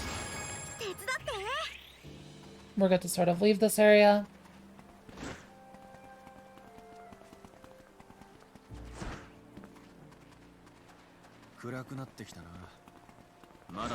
And what I'm going to do here is a different type of out of bounds. This one's just walking up this tree branch. It's pretty easy. This will probably be phased out of the run eventually. I fell in the water. Good job, me.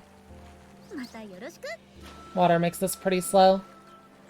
This will probably be phased out of the run eventually. I just don't have an alternative for it right now, so I'm going to head back in bounds this way. When you swim, you have to get off the Spirit Beast, because the Spirit Beast basically can't swim. It's slowed like 70% or something.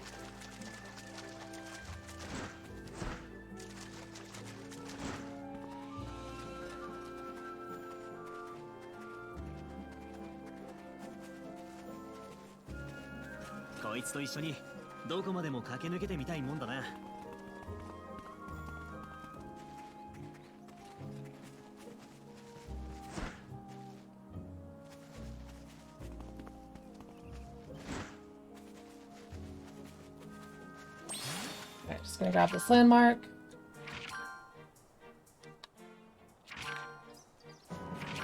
And we can head back to Foray to continue helping people out.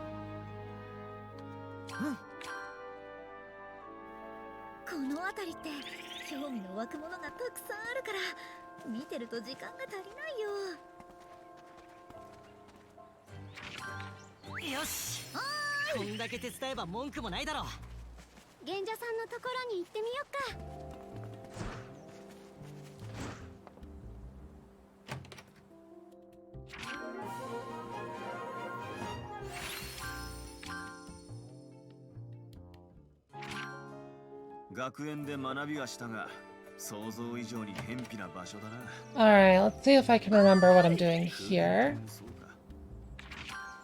I always forget about that cutscene.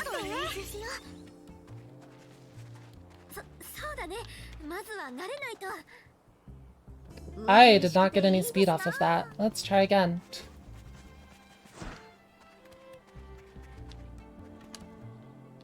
Just sent me straight up. Alright, we'll do one more try on that and then we'll walk if it fails. Yeah, I need to practice that one more. Doesn't work too well. Hopefully I can make it to the sheep before my food runs out. You can see the food buff at the top right corner. Usually we're routed so that it's not tight, but if the buff runs out right before a battle, you're very, very sad about it. Yeah, we do get a battle here. But since we have CC from the food buff, it'll just end instantly.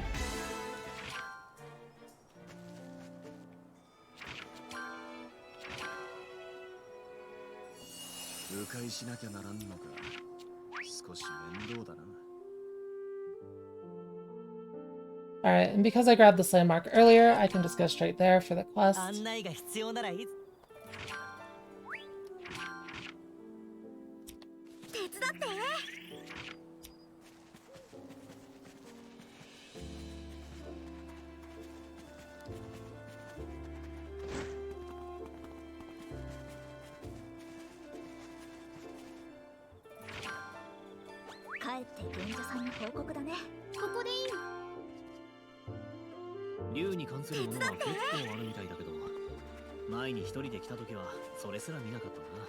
And yeah, as you can see, my food's about to run out. It's fine. We grabbed a campfire, a landmark near a campfire earlier, so we can get that back up before the next boss, which will be shortly.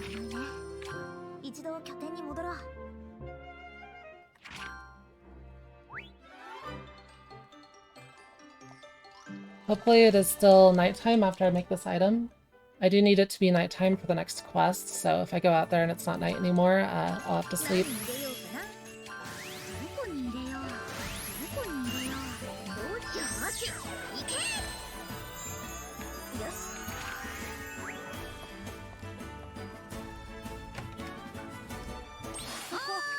I cannot tell if it's night or about to be morning, so I guess we'll find out. I think it's morning. Unfortunately, this game, unlike most Atelier games, does not have an actual clock. So you have to go by, like, the sun. Alright, looks like it's close enough to night, so... Very good. I have a boss coming up, so I'm gonna go cook my food.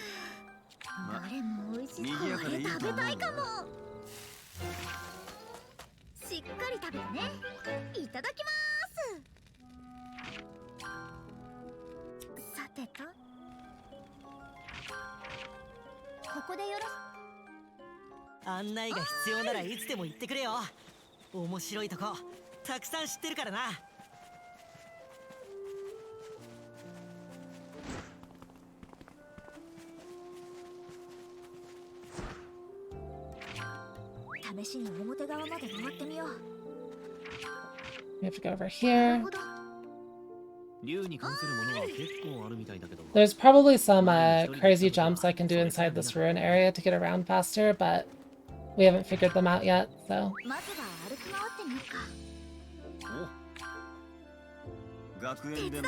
Or not really consistent ones anyways. I probably can go right here. I'll go here instead.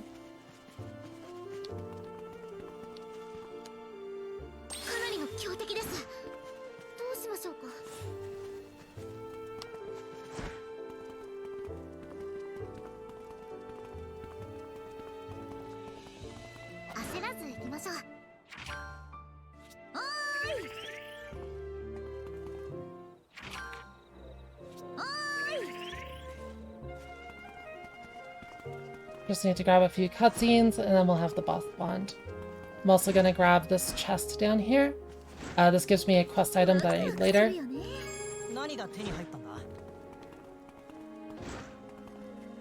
Grab the landmark, because that's also important. Since we will need to come back here a couple times later in the game. Alright, how do I do this boss again?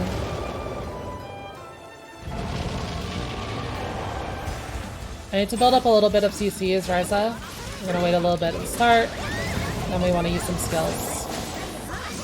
Alright. And yeah, thanks to reincarnation, Ryza died, but she's not dead.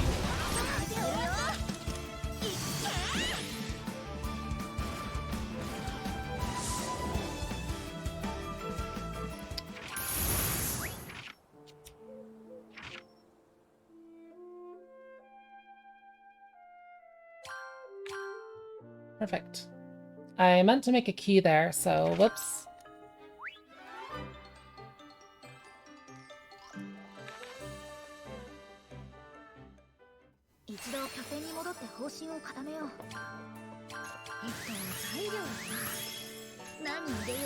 I accidentally killed it too fast, my bad.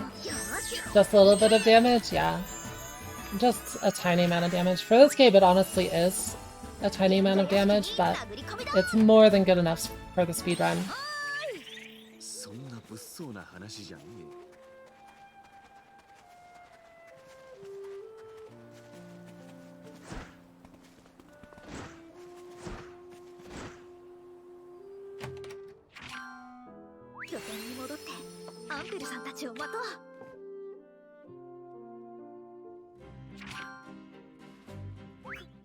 Alright.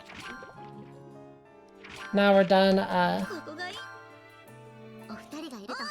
negotiating with the locals here, so we can finally get deep into the ruins, and this will take us to our 4th area in the game.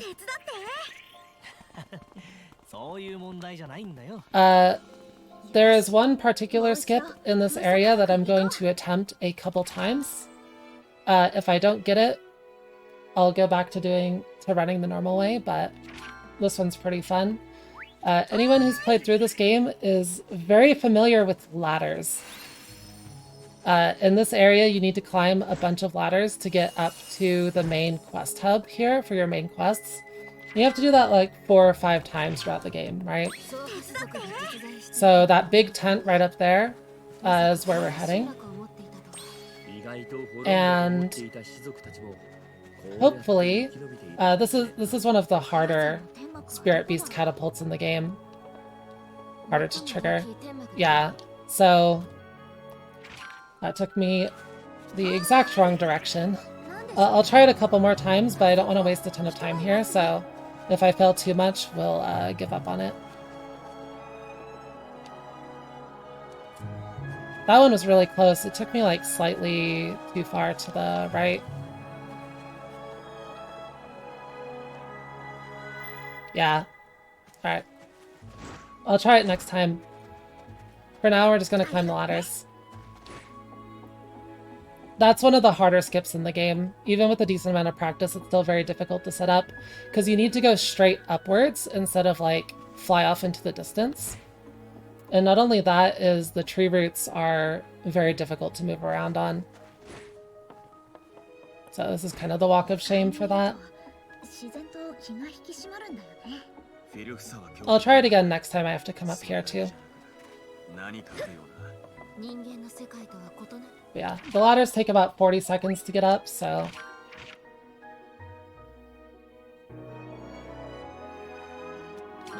I wouldn't say the hardest, but it's much more difficult than any of the other tricks that I've been using. For sure. Alright, making our 4th and final base.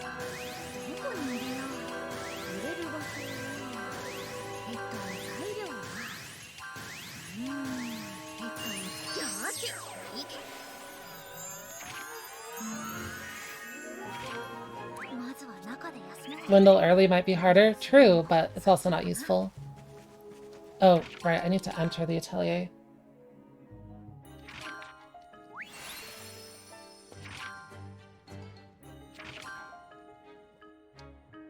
Alright.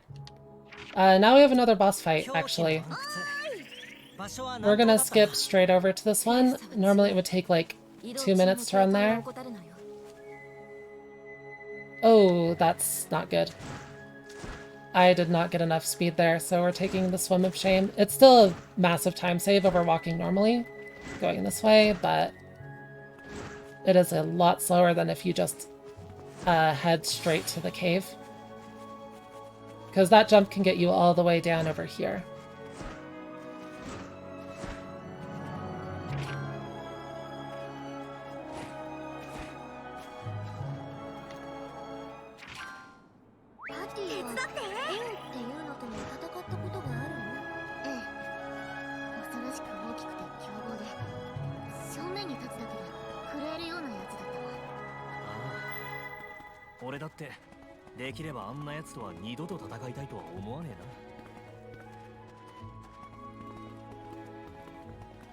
Alright, just gonna grab this chest real quick.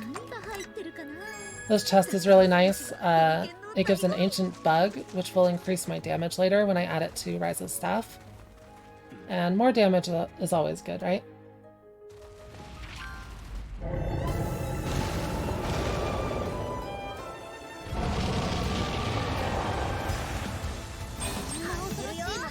Alright, so this is the first boss where we're going to start using keys. And I do need to make a key here, because I forgot to on the last one. Keys let you use auto attacks like forever. Which means you can build a lot of AP and get a lot of CC. Hopefully this doesn't kill it. Good.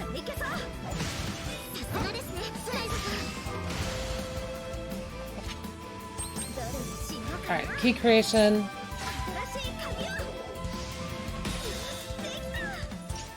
Good key, actually.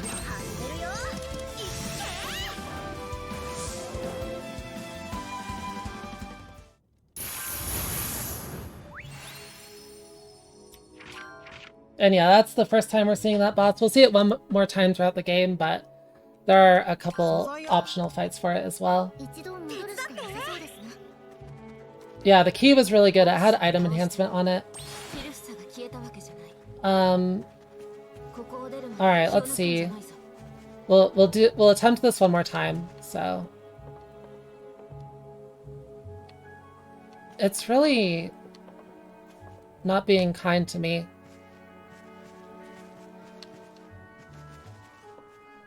I practiced this trick a lot before the run and I was getting it a little bit more, but okay, one more attempt and we'll go up the ladders. I lied, one more attempt. I want to show off this trick succeeding at least once, you know?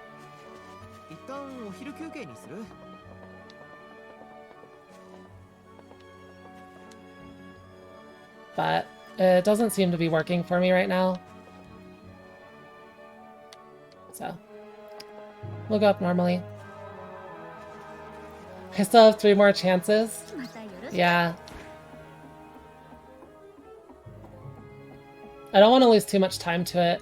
I should be on a decently good pace, although I don't actually know what my pace is right now because I forgot to open splits, but I still don't want to like spend 3 to 4 minutes on that trick throughout the run. So I think for the rest of them, I'm just going to take the ladders. One day, though, we'll get good at it, and the optimized runs will definitely include it. Because we've just been working on this tech this week. When I submitted this run, I didn't even know we were going to be able to do this, right?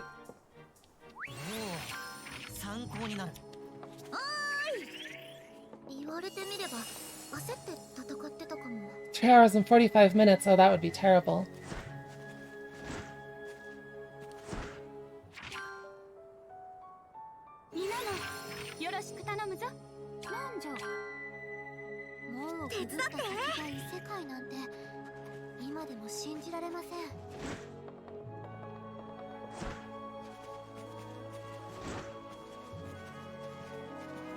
Alright, and so we're done here in the underworld, so we're heading back to Nemen. We have Kala in the party now. Kala's really OP. We're actually going to be using her. She has a buff that increases your damage by 30%, so very good for the end of the game.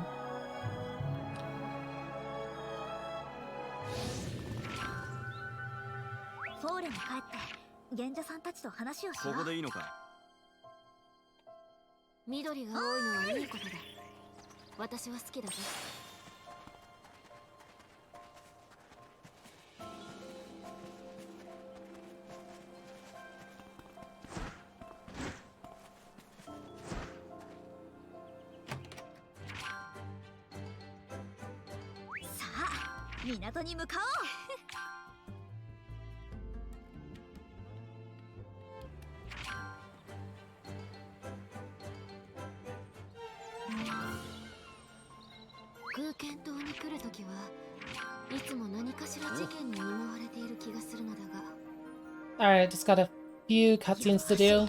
Basically, when Ryza comes back from like every new area, she goes home and you get a bunch of like character cutscenes and stuff that you have to progress for the main quest. Just like some intermission things. So we will be doing all of that. Right now there's not too much, but there is still a bit to be done.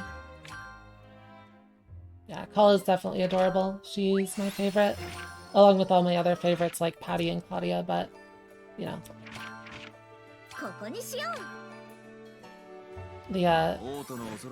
The intent is there, right?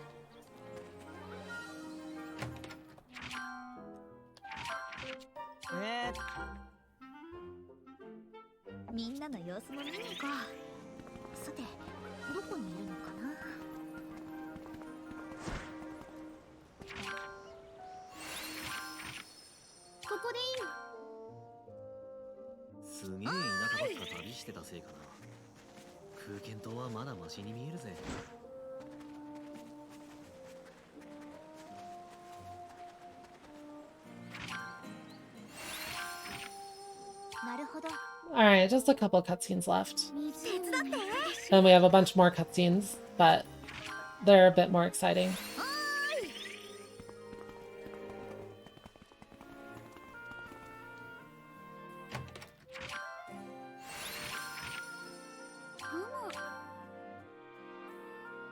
Because they're not around like Kuken Island. We actually have to go to the Kark Isles. And this part of the game used to be a lot of walking. Now it's a lot of flying. And hopefully I get it all correct pretty quickly. And in fact, so there's an item that's required to finish this part of the game called the airdrop. It lets you go underwater. But because we can fly, we don't actually need to go underwater, so...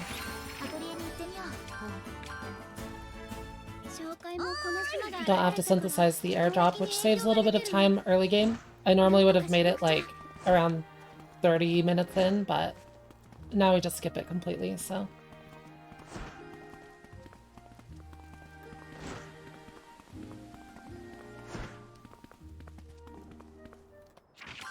And my food buff is almost out. Hopefully I can make it to the birds before it runs out. There's a battle here that I need my food buff for. We should be fine. I have like a minute left, but if I fail the catapult a few times, it can very quickly be bad. Or fail to set it up quickly. Which apparently I'm doing right now. Uh-oh. Uh-oh. Uh-oh. Why can't I get this set up? And we went the wrong direction. Okay. Yeah, I'm gonna have to go to a campfire. At some point. This dang trick. Alright, I got it quickly that time. Didn't go quite far enough, but that's fine.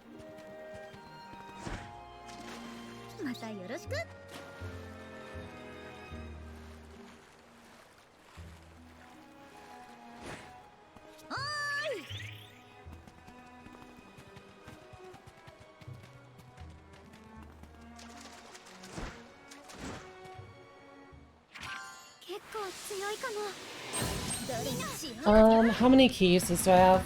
9? I can use one here to make the fight faster.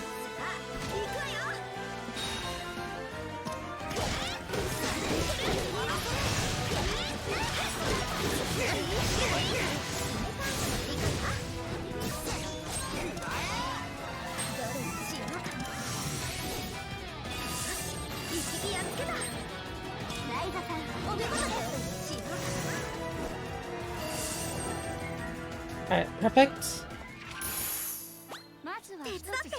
Uh-oh. I wasn't expecting those enemies right after the fight. At least running's pretty quick. Alright, let's set up the next jump. There's enemies next to it. Hopefully they leave. I don't remember which rock it was, actually. It should be this one.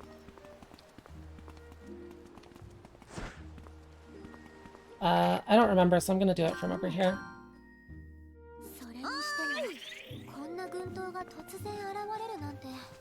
Let's get this one set up real quick, and this is for the airdrop skip, so this one's pretty important. You do have to succeed this one if you haven't made the airdrop.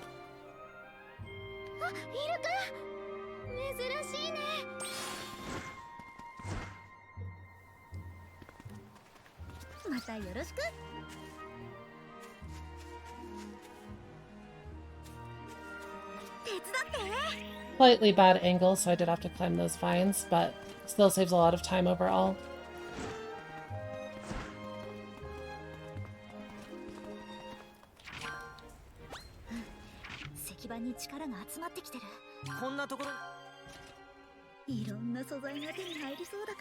And the last one's right over here.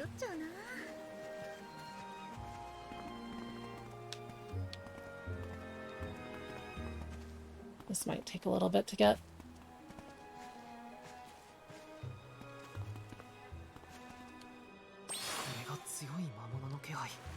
Alright, looks like I'm actually using this dolphin. I know, I said no more dolphins, huh? I lied, apparently.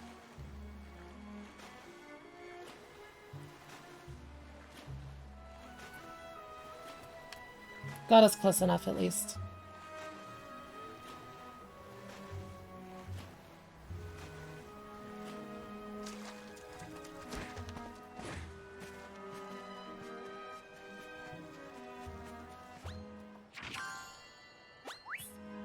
Oh my gosh.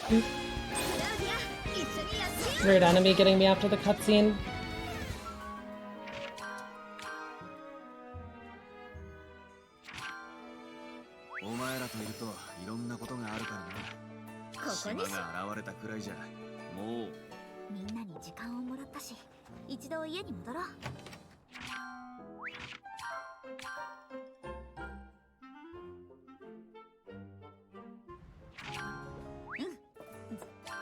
Alright, we're basically in the, pretty close to the end of the game now. Just a few closing things to sort of set up and do.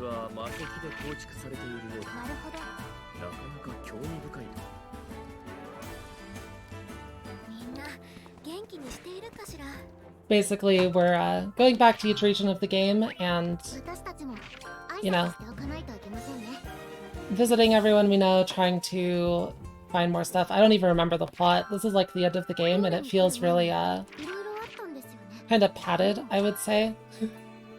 In a way. There's a lot of story stuff where Ryza's basically just trying to, figure out how to get inside that door that we've been spending the entire game looking at, so.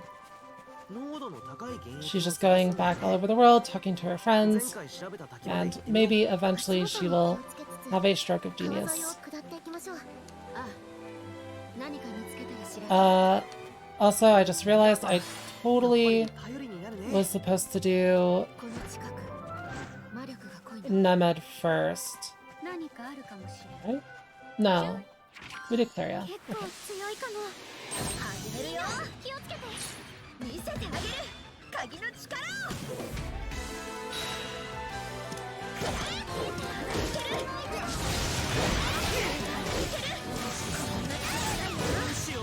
Alright, gotta get a little bit of CC.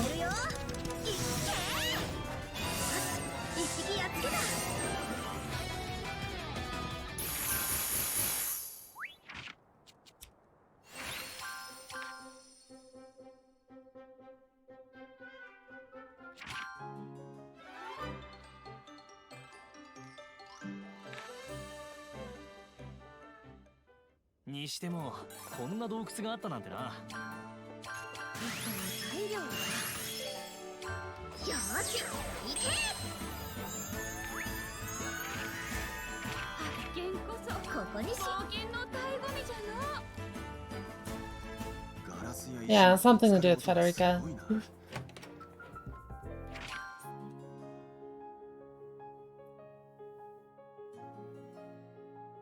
At this point, it's been so long since I played the game with cutscenes. It's only been like a month, but the story was pretty good. I don't really play games for story. I'm a gameplay person generally, but the story in this game was pretty good, I will say.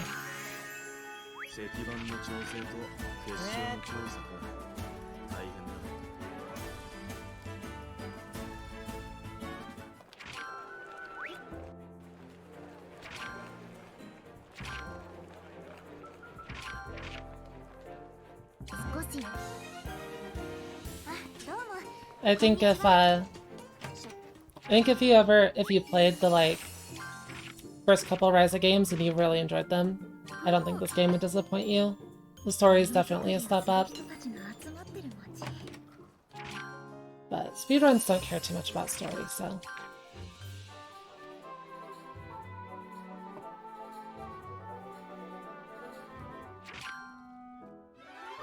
Alright, just gotta make a couple items and turn them in, and then we're done with our revisit to Atelier. We can go to Nemad, and there's another boss. Fun thing about this boss is this upcoming boss will also, we also get a tutorial bug on this one, so I didn't get to show off the tutorial glitch earlier, or exploit. It's not really a glitch, it's definitely intentional. Just the fact that you can trigger tutorials on bosses and they lower the difficulty of the game is very silly. But I didn't get to show it off earlier on the first boss because I got trolled by a Puni, so we'll show it off on the upcoming boss after this section.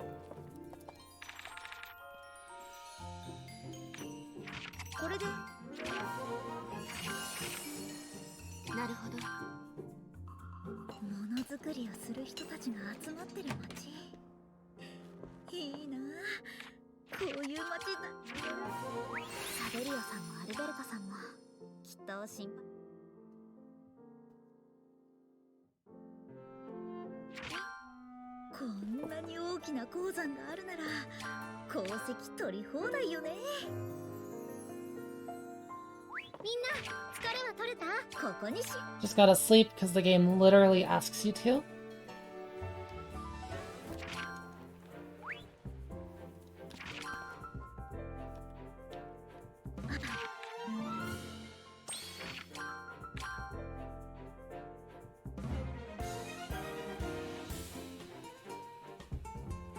And we are done in Cleria, so we can head back to Park Isles through this warp gate. Oh yeah, Ryza learned how to make warp gates. They don't really like, you know, they're not that impressive, like, gameplay-wise, right? Because we can already warp everywhere anyways. But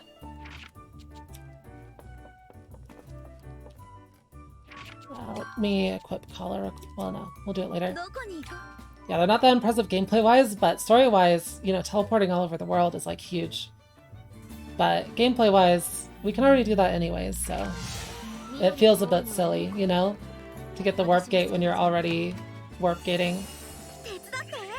And yeah, I just added the ancient bug to my staff just now to get a bit more damage. I could have done it earlier for more damage, but I don't really need more damage for the fights before now, so it's like quicker to do it there when I'm closer to the forge and the atelier, if that makes sense. Kinda weird.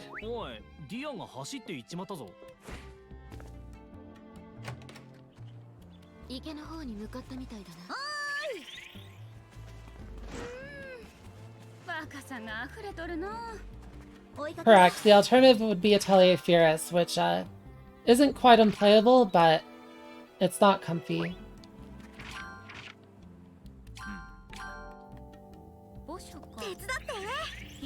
You know, there's probably a launch I can use over here, but I haven't searched for it yet. Oh well. How did Fierce fast travel work? You couldn't fast travel to different areas than the one you were in until post-game. Atelier Furus has Furus? Yeah, true. Alright, so this is the boss that I trigger a tutorial on. The tutorial will be for order drives, which is a super important mechanic that I'm going to be using to defeat the bosses at the end of the game. It's basically the fastest and safest way to generate CC. So you'll see that Ryza will use this and she'll instantly gain 60 CC. Then on top of that, the boss is on normal, so it will fall over to like basically nothing. Because the tutorial changes the difficulty, so... Yeah, it looks spooky and the boss is literally nothing, so that's cool.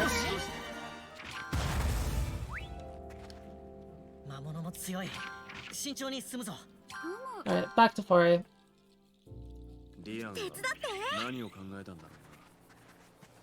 きっと詳しいことは賢者さんに伝えるはずだよ。私たちも見届けます。屋敷まで戻りましょうか。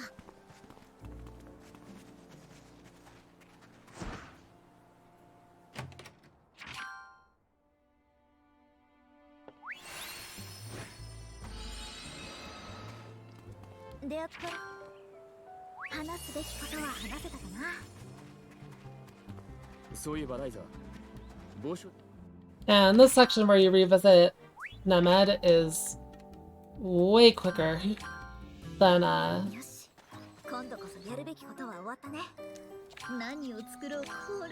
the section where you revisit Cleria, as I'm sure you all noticed, because we're basically done with it now. It's pretty nice. Alright, just gotta cook and get my CC at start again. And we're also going to modify Ryza's core crystal to increase CC at start. So Ryza has 2 CC at the start now.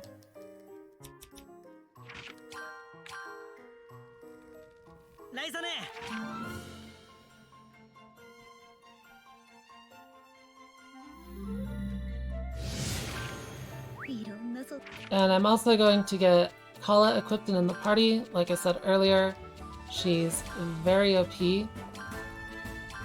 Alright, stats. Need to change her order to Shadow Sphere. And Claudia.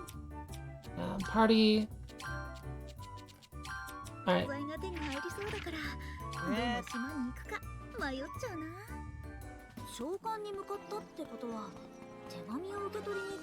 Are you all missing the Spirit Beast as much as I am? I feel like we haven't really used it in a while.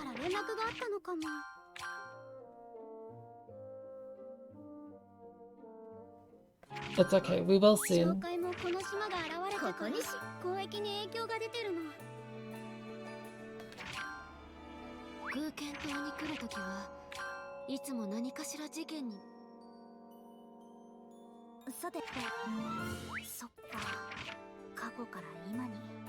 Uh-oh.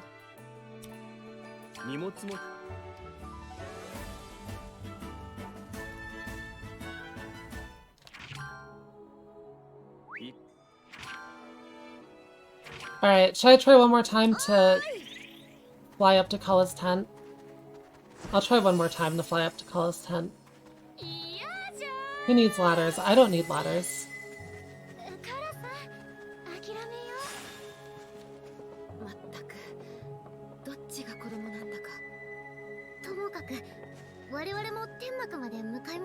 Come on. I believe in you. Oh god. I don't believe in it. Okay, we got it. It probably didn't save that much time, but we got it.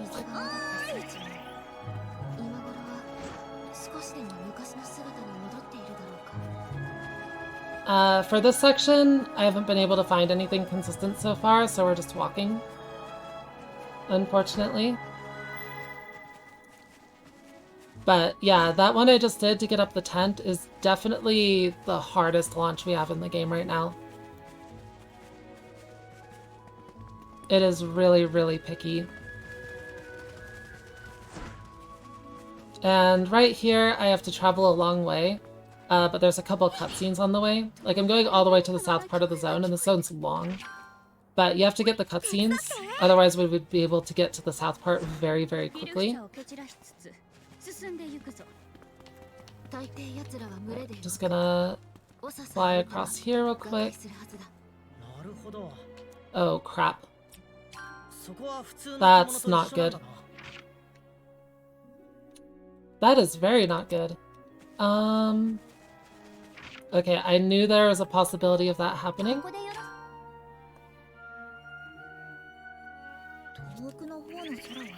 And we're just gonna walk back and not do that again. And be very, very sad that that just happened.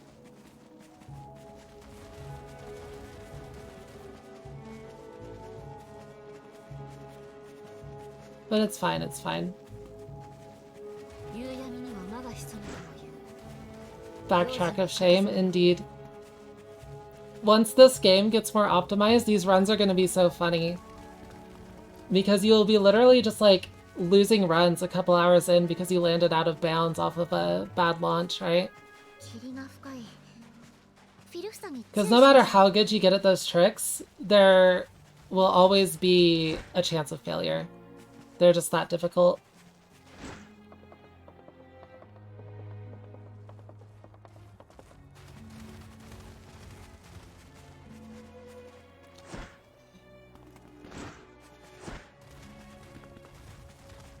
This one here should be pretty safe, though. I hope. That's a bad angle. Yeah. As long as I can get back in bounds, we're good.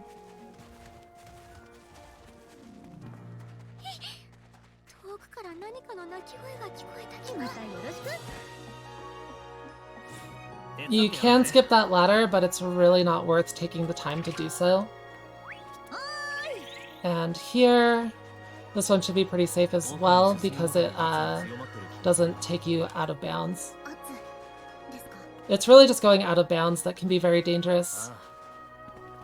If I can actually line it up.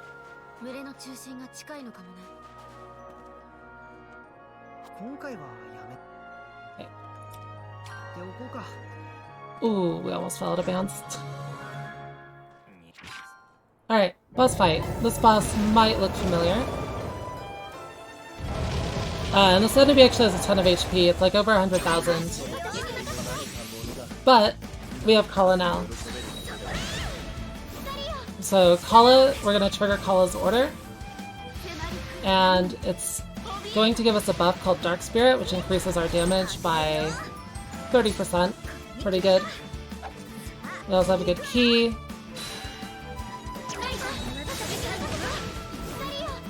Then we trigger more orders. I guess I can sort of explain how this works, how we get so many orders. But the reason why we want to use those orders is for Ryza's order drive, Singularity, and you can see it just gave me like 7 CC, which is more than enough to defeat the boss. We're not tanky like at all, so getting that CC normally would actually be very dangerous.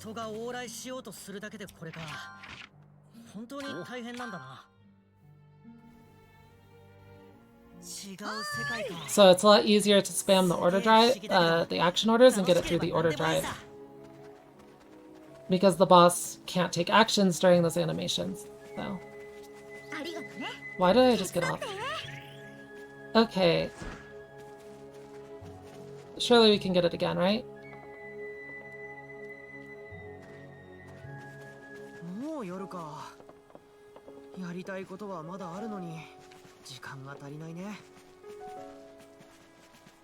We cannot get it again. We can't get it again. Perfect.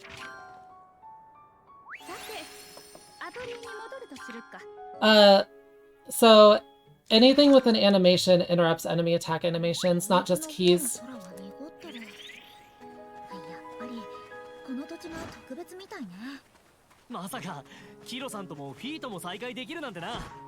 So even just using items will interrupt enemy attacks and stuff.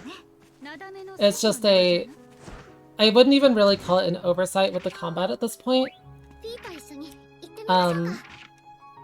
And the reason for that is it was in Ryza 2, and they didn't fix it for this game. So yeah, it's not just keys. And then keys are just very powerful, so...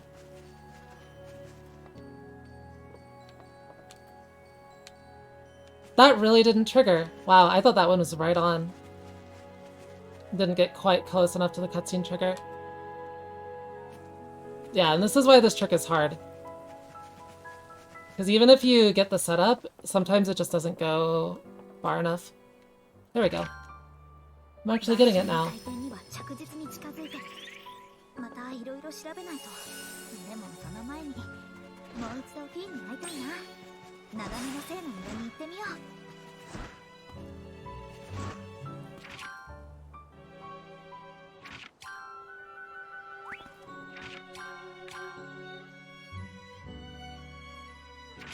Was that the last visit to Kala's tent? I think it was. And I wonder if I have enough left on my food buff for the final dungeon. I don't think I do, so I'm gonna get it again to be safe. I'm pretty sure you don't need to get it again if you do better movement.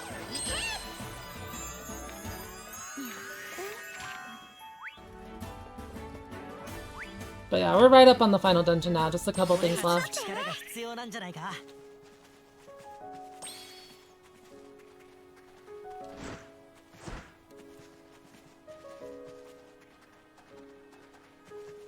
Honestly, my food probably would last. Should I chance it? If it doesn't, it's very easy to just go get it again. But it should be fine with how much time I have left. The final dungeon is really short. It didn't used to be short, but it's very, very broken, as you can probably expect. Just like the rest of the game. Ah, crap, I triggered the cutscene.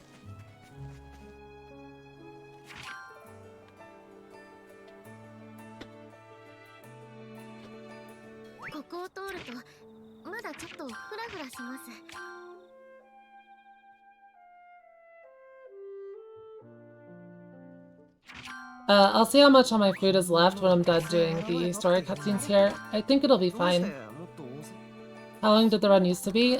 So I don't know what my pace is right now because I'm playing timerless, but my PB is 2 hours and 27 minutes.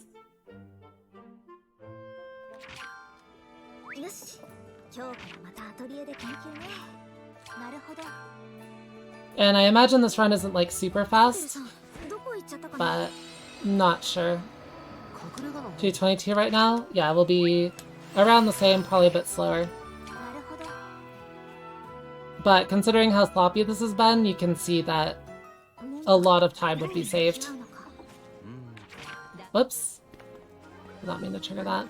If you actually manage to optimize this. Yeah, my 227 is from before the skips were found. We didn't have that tech until this week, so this is my first run I'm doing with it. It's really new cutting edge stuff, so.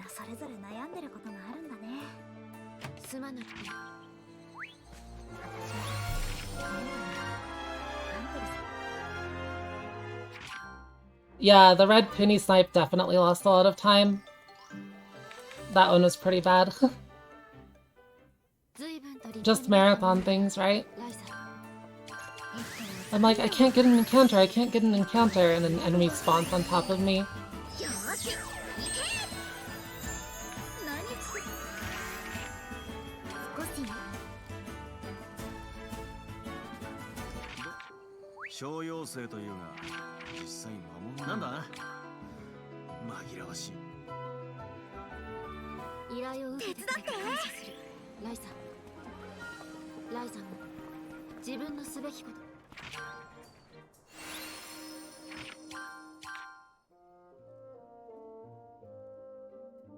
I do have trying to feed one more time. I really hope the food has enough time left on it. It's hard to tell because the buff timer doesn't go down during like cutscenes and a lot of animations and a lot of like map movement and stuff. So there's only a quarter of it left, but it's not very accurate, right?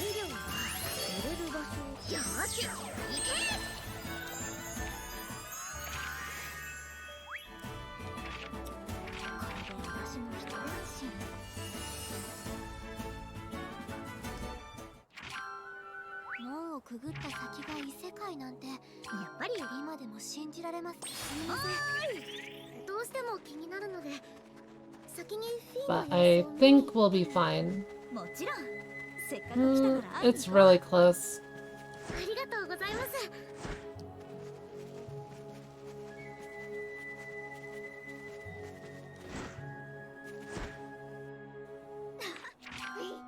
おいライザ、研究の方はどうなんだ。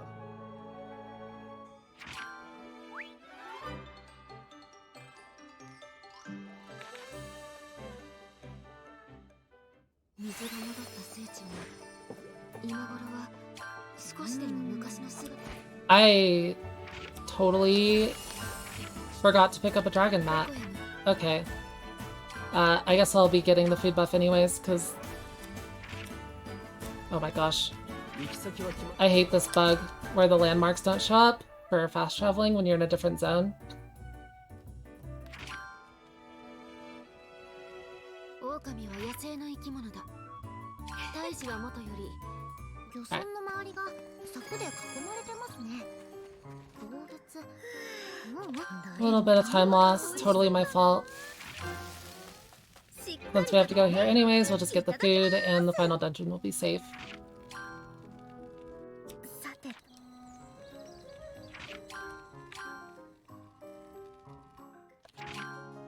私はアンペルさんには申し訳ないけど、今の方が材料を入れる場所を。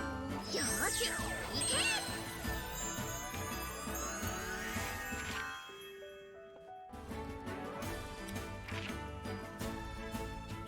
For whatever reason, getting that cutscene changed my quest tracker off the main quest. I have no idea why. Why would you do that, game?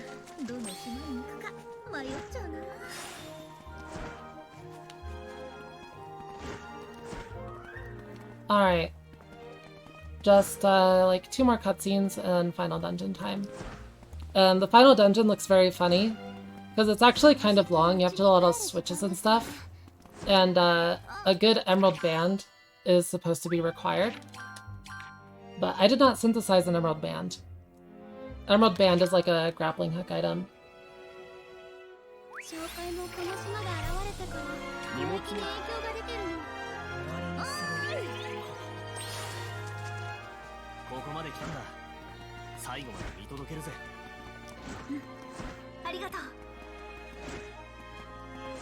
But, you know, since we have the power to go wherever we want, we don't need the grappling hook to traverse the final dungeon.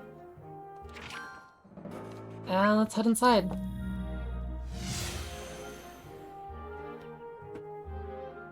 Hopefully I can pull off all the skips in here pretty easily. These ones are, I'm a bit more practiced at them. And also they're generally a lot easier than some of the other ones. Okay, let's see if we can get this set up quick. Perfect. And we fall to the floor. And this is the third out of bounds zip we're doing in this game. And a zip is basically just when you fall. You can accelerate a ton. Did I make it far enough? Perfect. And that basically warps me from the first area of the dungeon to the second area. And I can get back in bounds by triggering the cutscene for the story from below. So, sorry, the first area of the dungeon to the third area, so it skips a lot of walking. And to get through this third area, you fight this boss, and then after the boss you would normally need to do a ton of switches, but we skipped those as well. Let's get the boss fought real quick. It'll be the same setup for every enemy in here. We use 2 orders, then we use a key, 1 skill to trigger the orders again.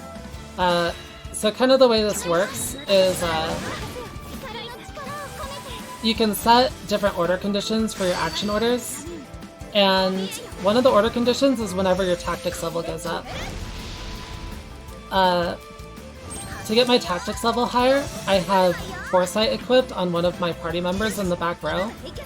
And what Foresight does is it makes your tactics level go up by 1 at the start of the battle, which means you get action orders at the start of the battle because your tactics level goes up at the start of the battle. And action orders are triggered off tactics level. So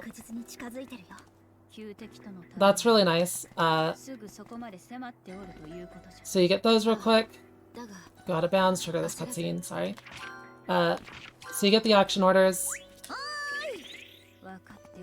And then what you do is you use a key, which lowers your tactics level by 1. And when your tactics level is 1, it's very easy to raise it to 2. So after it gets lowered to 1, you just use 1 skill and it goes straight back up to 2. The orders trigger again off the skill that I used. And then I can use Ryza's order drive, which gives me 8 CC. And just spam items and defeat the enemy. Also, did I mention the final dungeon's very broken? I know I've just been sort of going, like, out of bounds while talking. We skip all the switches in this area just by going out of bounds to the cutscene. Then we go out of bounds down here. And luckily for us, the floor ends right here. So Ryza falls to the ceiling. And you can just head straight through to the 4th area. 4th and final area of the dungeon.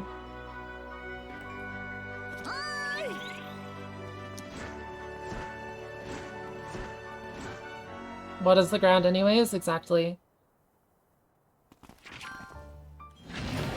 Yeah, Explosive Uni is really strong. Explosive Uni is actually broken in every single Ryza game.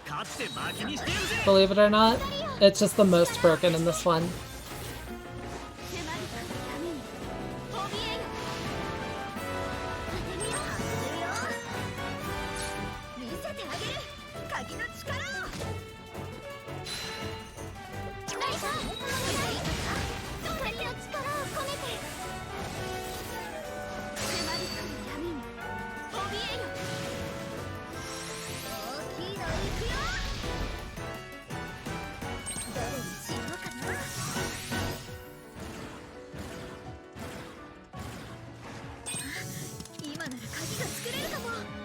Bonk.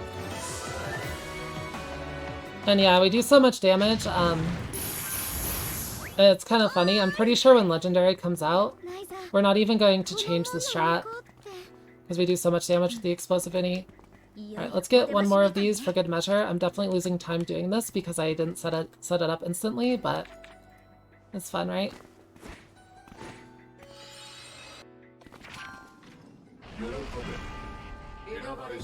And final boss time. Time is gonna end at the cutscene skip after the final boss, the second phase of the final boss.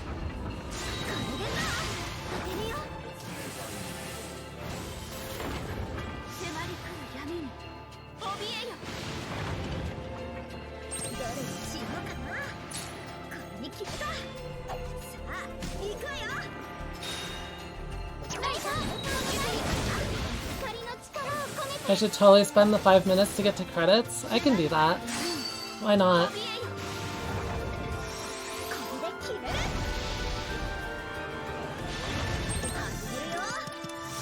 And yeah, the final boss is not really gonna get to do anything. It does kill us though.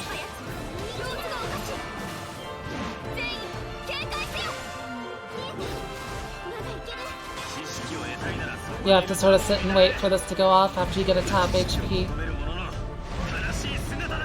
Oh no! Goodbye, Ryza. Goodbye, Claudia. Goodbye, Colin. Tragedy is struck. But, you know, the power of friendship and whatever.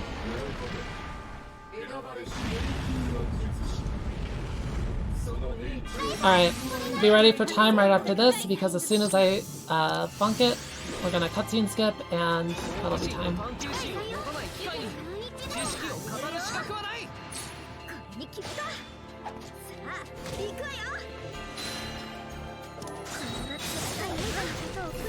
たなんて絶対に許さないから。迫り来る闇に怯えよ。今のが首が Wait. Oh, did I not get my action orders at the start? I hate this fight. My bad. I had to wait a little bit. Foresight's a bit buggy on this phase.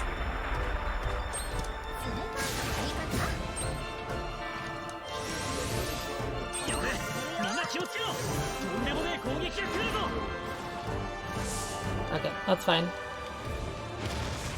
And time.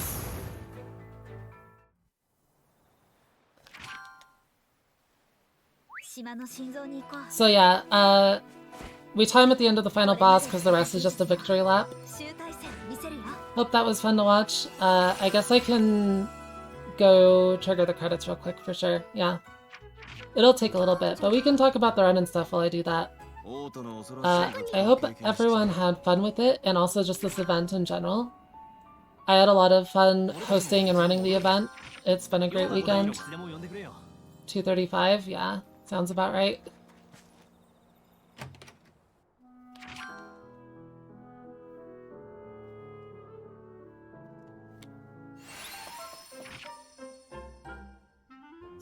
How does this even work?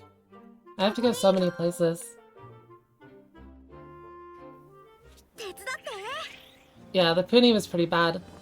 I'm definitely going to be grinding this game for a little while because the movement's so fun, and I'm kind of wondering how low the time will go, you know? Because there's so much you can optimize with this tech. Like, Atelier, like, Gus games in general have never had crazy movement tech. It's just basically been walking, right? I'm sure if you watched a lot of the other runs this weekend, that's been very obvious.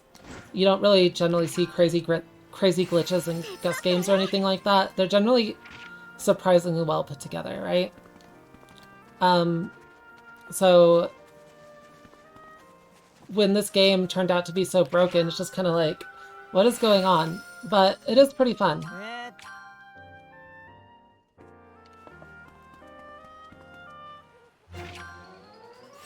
But yeah, the out of bounds route for this was put together very hastily over the past week because the tech was only found a week ago, like literally 1 week ago. Someone posted it to Reddit, right?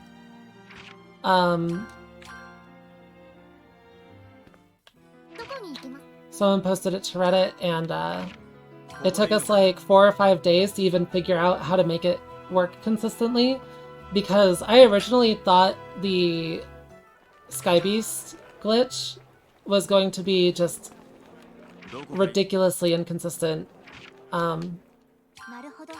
Because when it was posted, all we could see is that you run around a rock for a little bit, and eventually you just get flung into the air, and no one really knew why, right? It wasn't until a lot of research and messing around with it that we figured out, basically, it's not just rocks, it's a lot of places with ledges. When the Spirit Beast steps over a ledge, sometimes it'll get a little falling animation. Oh wait, this is Dragonstorm, isn't it? Not here.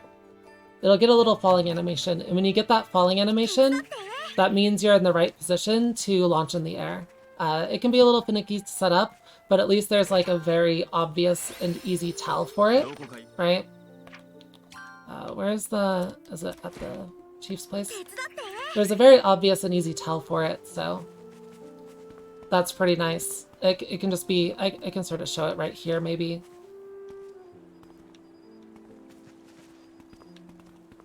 This might be a bad spot for it. I'll show it somewhere else. But yeah, once that animation triggers, all you do is press back on the joystick on the controller. You can also do it on keyboard just by, you know, pressing back. And you will just literally get sent off into the sky. For a while, though, I thought the speed and stuff was inconsistent because everyone was getting different results. It turns out the speed of the fling is determined by 2 factors. The first one is how long you hold the joystick back when you fling, but you only have like a fraction of a second to do it, because if you hold it too long, you end up losing all your speed. So you accelerate while holding it down, but if it goes far enough, if you go far enough while holding it down, you just lose all your speed immediately. So you have to be very careful with it. And then also frame rate. The higher your frame rate is, the faster you accelerate. Alright, credits. Now we can just watch these as a nice send-off to the event. I'm glad everyone had fun. I'm glad everyone enjoyed it. It was honestly a really good time for me and all of the runners, I think. So, we'll do this again sometime, but probably not next year. It probably won't be a yearly thing, but we'll definitely organize a third one, so. Thanks for showing up, everyone. Thanks for watching. I'm gonna head off now, but we'll let these credits play, and I'll see y'all next time. Also, big thank you to RPG Limit Break for letting me host it on this channel.